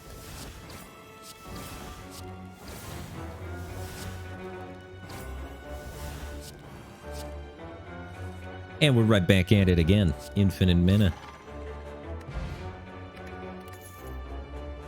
Ooh, 10 block? Anything at the start of the fight's fantastic, because it's the only part that matters.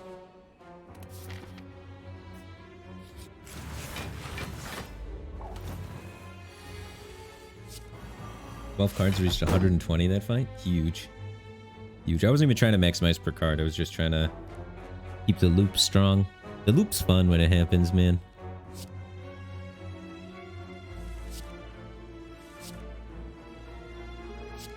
Oh yeah. Infinite mana. But not a lot of card draw. 3, 6, 7, 8, 9. Definitely want to play 1 sneaky strike, I think. There's like a choker. Probably better.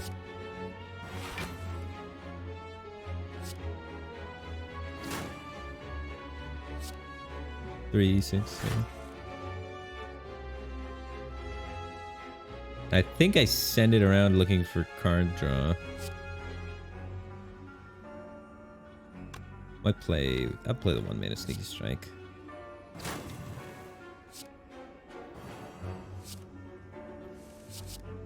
There's the expertise.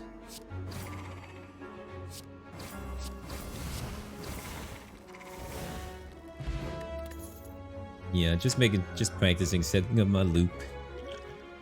Ours are going to be very strong potentially. I want to take that over the artifact, I think.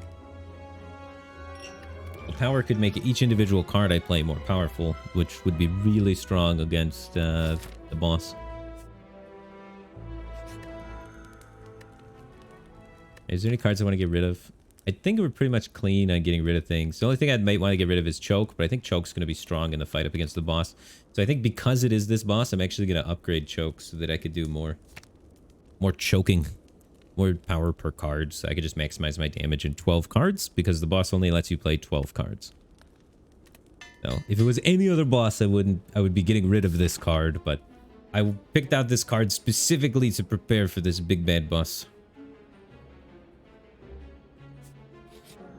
Let's see if we can find some more things to tech us to help us beat this boss. At the start of each combat, apply 4 poison. Upgrade 2 random attacks.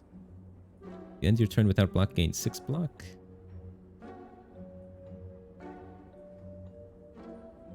None of these are very good. Heal 10. This turn, your next card is played twice. Gain 5 strength. Having 5 strength could help us burst him a little bit better. We could go for that over the intangible potion. We could take the whetstone to upgrade what? Does it actually hit anything? Oh yeah, it hits my sneaky strikes. That's actually solid. The whetstone for sure. Hits 2 sneaky strikes. Big. My sneaky strikes, because of the strike dummy, are doing 19 now. Mayhem. Just go nuts. I want to buy this flex potion over the intangible. 5 strength for 1 turn seems like it could be really powerful. Then, do we want to remove anything? I think my deck is, like, honestly where I want it to be. I could remove the the unupgraded Sneaky Strike. Because I feel like we have enough mana. I've been feeling, like, way overwhelmed with mana, to be honest. And you don't need this much mana against the Time Lord, because you can't loop forever anyway. So I think we're removing a Sneaky Strike from our Sneaky Strike deck. Which is kind of weird. I feel icky. I feel icky doing that, but I think it must be done. And this is the last shop before the end, so we might as well buy this, right? Let's double check. Yes, this is the last shop before the end of the game. So let us buy the Orachalacum. Sick. Or we could buy this. Give him 4 poison. We gain 6 block. Both of these mean nothing. I think the funnels may be better though. Because damage is maybe more important than us surviving. Because we're going to die in 1 hit anyway. We'll edge out damage. So I'm going with poison. I think you could take either one there and feel about the same.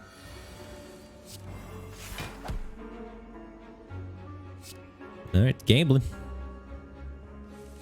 But it's calculated.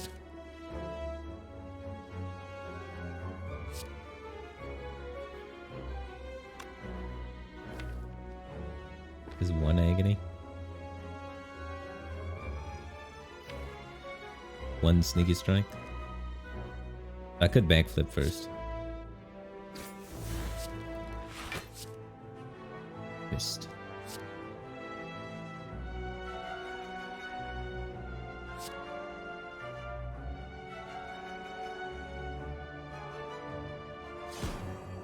We should gain enough mana.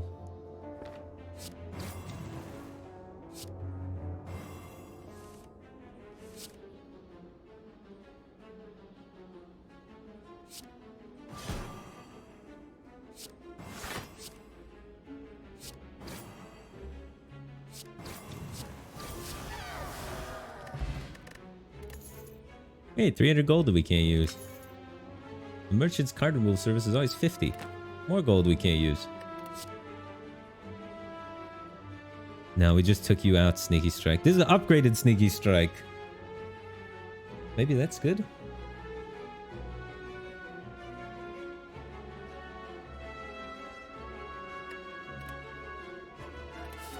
I think I skip.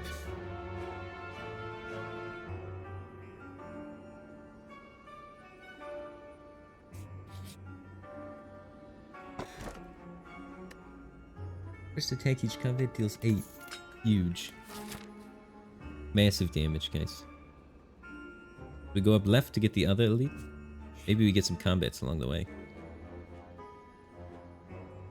We can't spend our gold on anything else, so let's get another relic. Look at how many. We have these relics.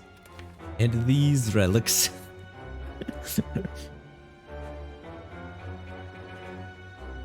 Crazy. Oh yeah, another fight. Give me that relic. We're gonna be so powerful, dude. Look at these buffs. And so much crap just happens at the start of the fight.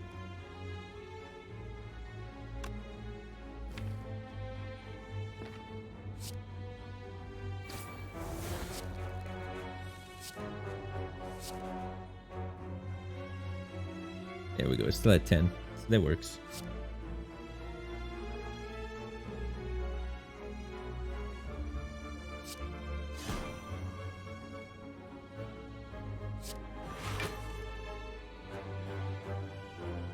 A little bit of order low, probably.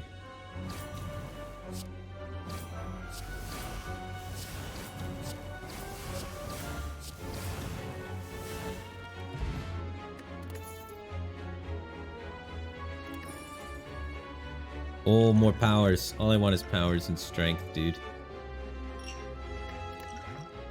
I guess you still have to kind of play them. But I think it'll look really cool at the end when we have a ton of powers and a ton of relics happening. It's just so much stuff happening. I want to no longer know what's going on based on the cards we play, you know? I want it to get that wild. I like getting powers for that.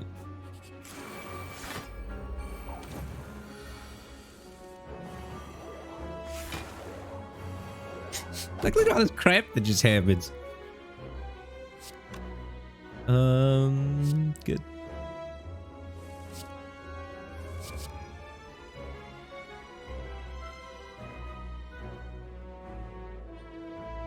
No discount card. Never lucky, dude. In bottom 5. I can backflip to it. Let me just hop and skip on over to it. Alright. We'd send it around to guarantee it. I think I do want to choke this guy still.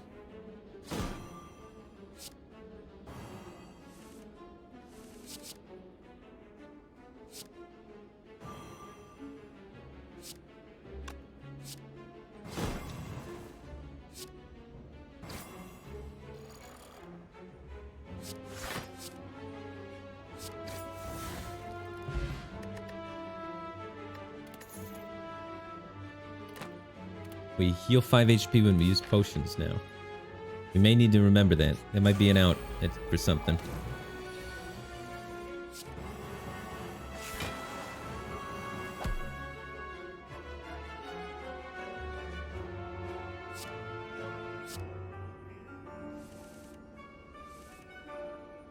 Dun, dun, dun, dun, dun.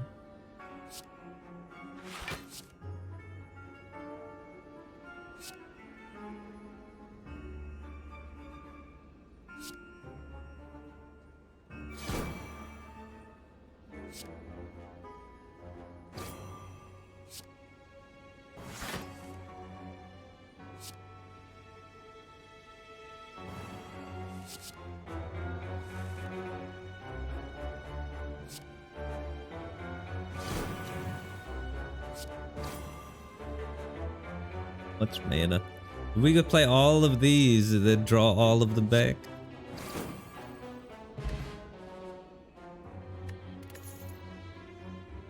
Normal enemy commands are no longer in question mark rooms, but I kind of like those.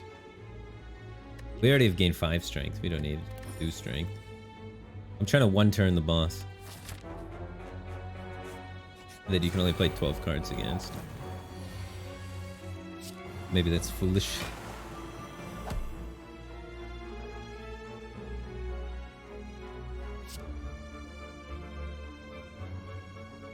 Alright, I should play one of these first. We only need to kill this guy.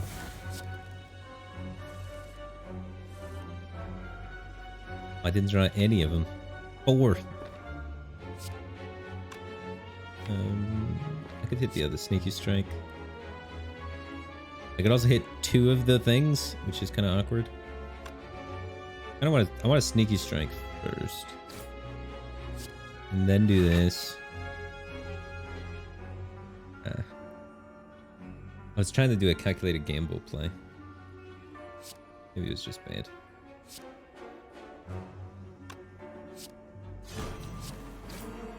This is overwhelmingly dead.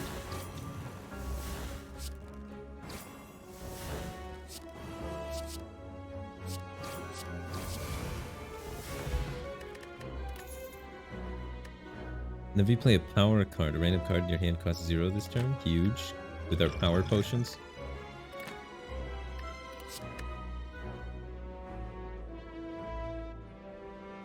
Plus 2 max HP. You start scaling that max HP up. Alright, do we want to remove a card from our deck or upgrade something? We want to upgrade expertise so it draws more cards, right?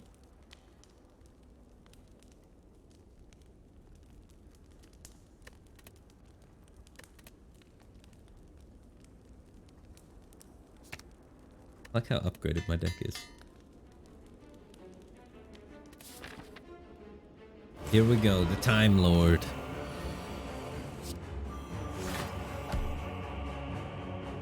Alright, I have 10 cards in my hand. And we get to play 12.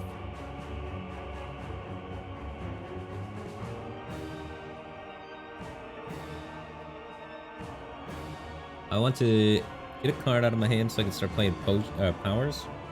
I think on next turn I'm gonna try and kill him.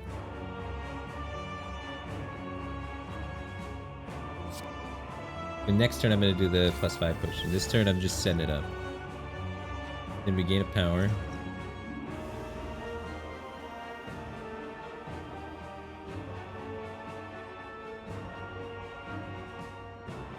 We gain 12 block a turn. These are not good. But they're fine.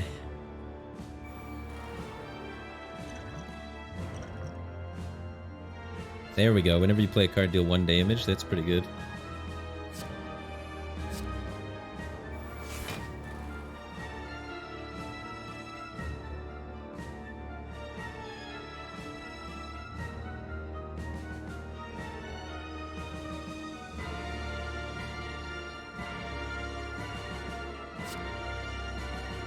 Doing this.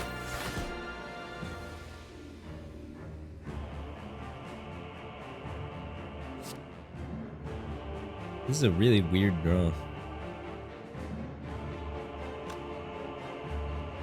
I guess I enlightenment that.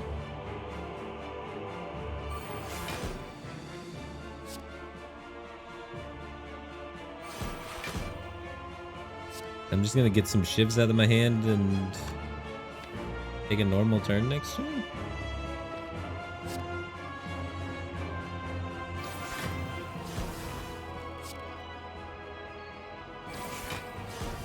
I'm just playing all my damage cards, I think.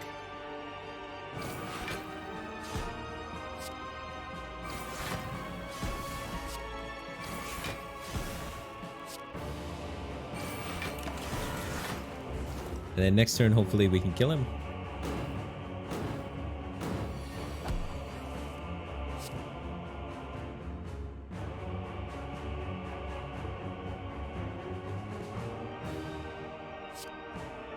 Need to build hand size and then calculated gamble.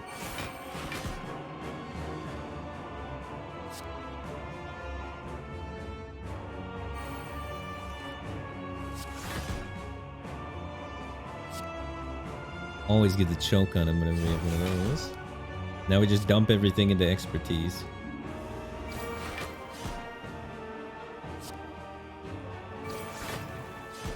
Oh, I forgot the potion. I'm trolling. Gosh darn it.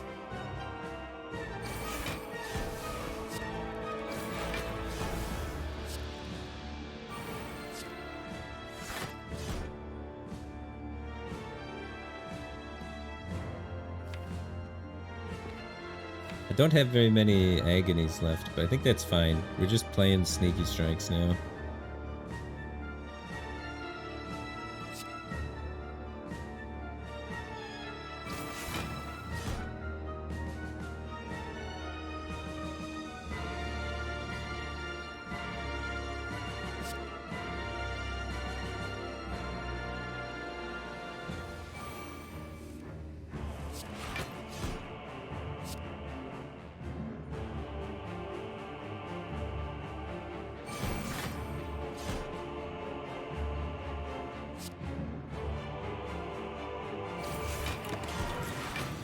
Alright, we didn't kill him in 2 turns.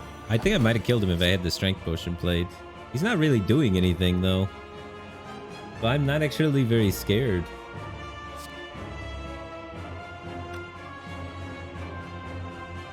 We have to do this and gamble.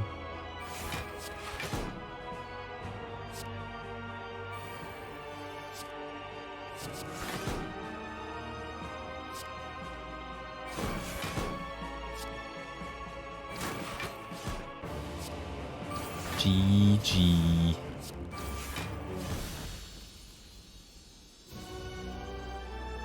Dun, dun, dun, dun, dun. We did it. There's no heart in this one though. There's a daily challenge thing. Victory! Dun, dun, dun, dun, dun, dun. At 12:54. How did we line up on the leaderboard? Dude, we're actually not bad. We got 1254. We're at page... Alright, it was a little deceptive in the beginning. How do they even calculate score in this game, you know? Like, who's to tell them what... Yeah, we're there. It's good. It keeps going forever. Apparently everybody gets 1300. Alright. Alright. It's fun though.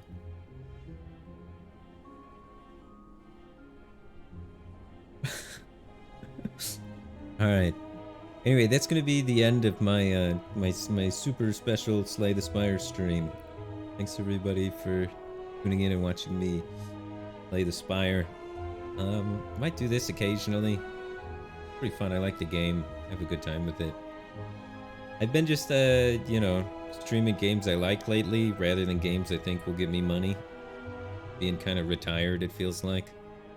Just kind of doing the casual kind of stream when it's fun to stream and stream things that are fun and not really worry about anything else. So it's been pretty cool. I'm gonna try and probably just continue doing it that way. So I don't know if I'm gonna dedicate myself to any game. I did for a moment there start trying to think maybe I'm gonna become TFT pro, whatever, and try really hard at the TFT thing. And then the more I played, realized this feels like the same thing I was just doing before with just playing one game and grinding it like crazy. It's too much, man. I've been playing a lot of Path of Exile lately. I might stream some of that. But I don't know. I'm too old to stream the same thing every day and try and become the best in the world at it. Because it's so repetitive, man. You ever try to become the best in the world at something? It's... You do the same thing every day for like ever. People that are the best in the world at things are really good at repetitive actions. And just really good in general. It's hard to keep up. Do you watch PO stream? You would? Yeah, I might stream it at some point. I'm doing I haven't been doing any of the Royale thing. I wanted to check that out and learn a little bit about that before I maybe tried streaming some of that, but that seemed pretty cool.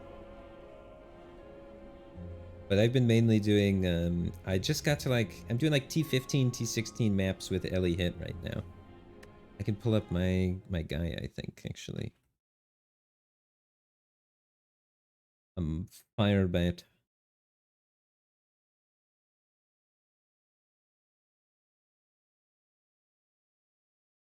You can't search by name on this? I thought you could search by name. Playing Ellie Hit.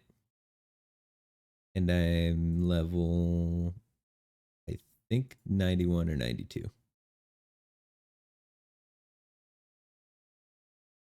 There's me.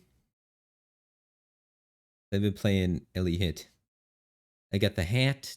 It sends out the sniper's mark and the wave of conviction and combustion. It gives me power charges on critical. Whenever I do a bow attack, got the bow thing going on with the Ellie Hit and the Mirage Archer. And then I got the barrage set up for the single target. My single target's still a 5 link, but I got the critical strike chance influenced chest. And I got the non-channeling skills have minus max mana cost on the rings so that I don't run out of mana. They added this thing with the new flasks, so the flasks get used when something happens. So I got it set up to where like all I have to do is press this flask, and then that kind of triggers a lot of the other ones in my flasks. Then this one just automatically fires whenever it's full. So all I gotta do is occasionally press my anti-bleed flask, which is kind of nice. I actually got a really sick belt too.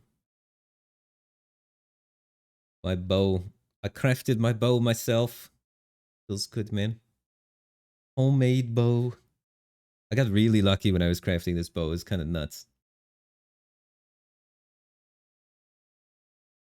And then I bought this. I didn't craft that. And then Zoph's blood was like 5x at the beginning of the league, so I had to farm for that a lot. But yeah, that's my build. That's what I've been doing this to Ellie Hit. It's kind of boring. It's been done millions of times before. It's still pretty good. Anyways, maybe I'll stream some of that sometime later this week, but I'm going to continue streaming a lot of TFT. So if you like me for my TFT content, TFT is probably going to be the main thing I'm still trying to focus on. So that'd be pretty cool. But other than that, I'm going to try and play new games and try and play things that, you know, I've been enjoying. Maybe share some wanky games, whatever. So, yeah, that's the direction I'm heading in right now. Streaming casually for fun instead of streaming seriously for profit. So, this is going to be a pretty laid back channel for sure. So, anyway, see you guys tomorrow. I'll be on tomorrow. They intend to stream early as hell. I'm gonna try and stream around the same time as I have been streaming for now, yeah. But my sleep schedule rotates like once a month, dude. Once a month, for some reason, it rotates by like 10, 15 minutes every day. I gotta set an alarm and like work on that. I'm just terrible at waking up at the same time. So my stream schedule tends to rotate with my sleep schedule. And it's just really horrible to follow. And I'm probably not going to fix it. So that's unfortunate. But the bad news is it means I'm probably going to be streaming it around this time a lot in going forward. But the good news is in about a month, I won't be streaming at this time. So it's not that bad. So if you're having a hard time catching my stream at this time, just wait a month. So drop a follow, you know, and don't view it when it's hard for you to view it. But then like a month from now, you'll be like, hey, look at this guy I followed a month ago. He's streaming at a time that's convenient for me, and that'll be perfect, you know. So either way, drop a follow for sure. All right, see you guys tomorrow.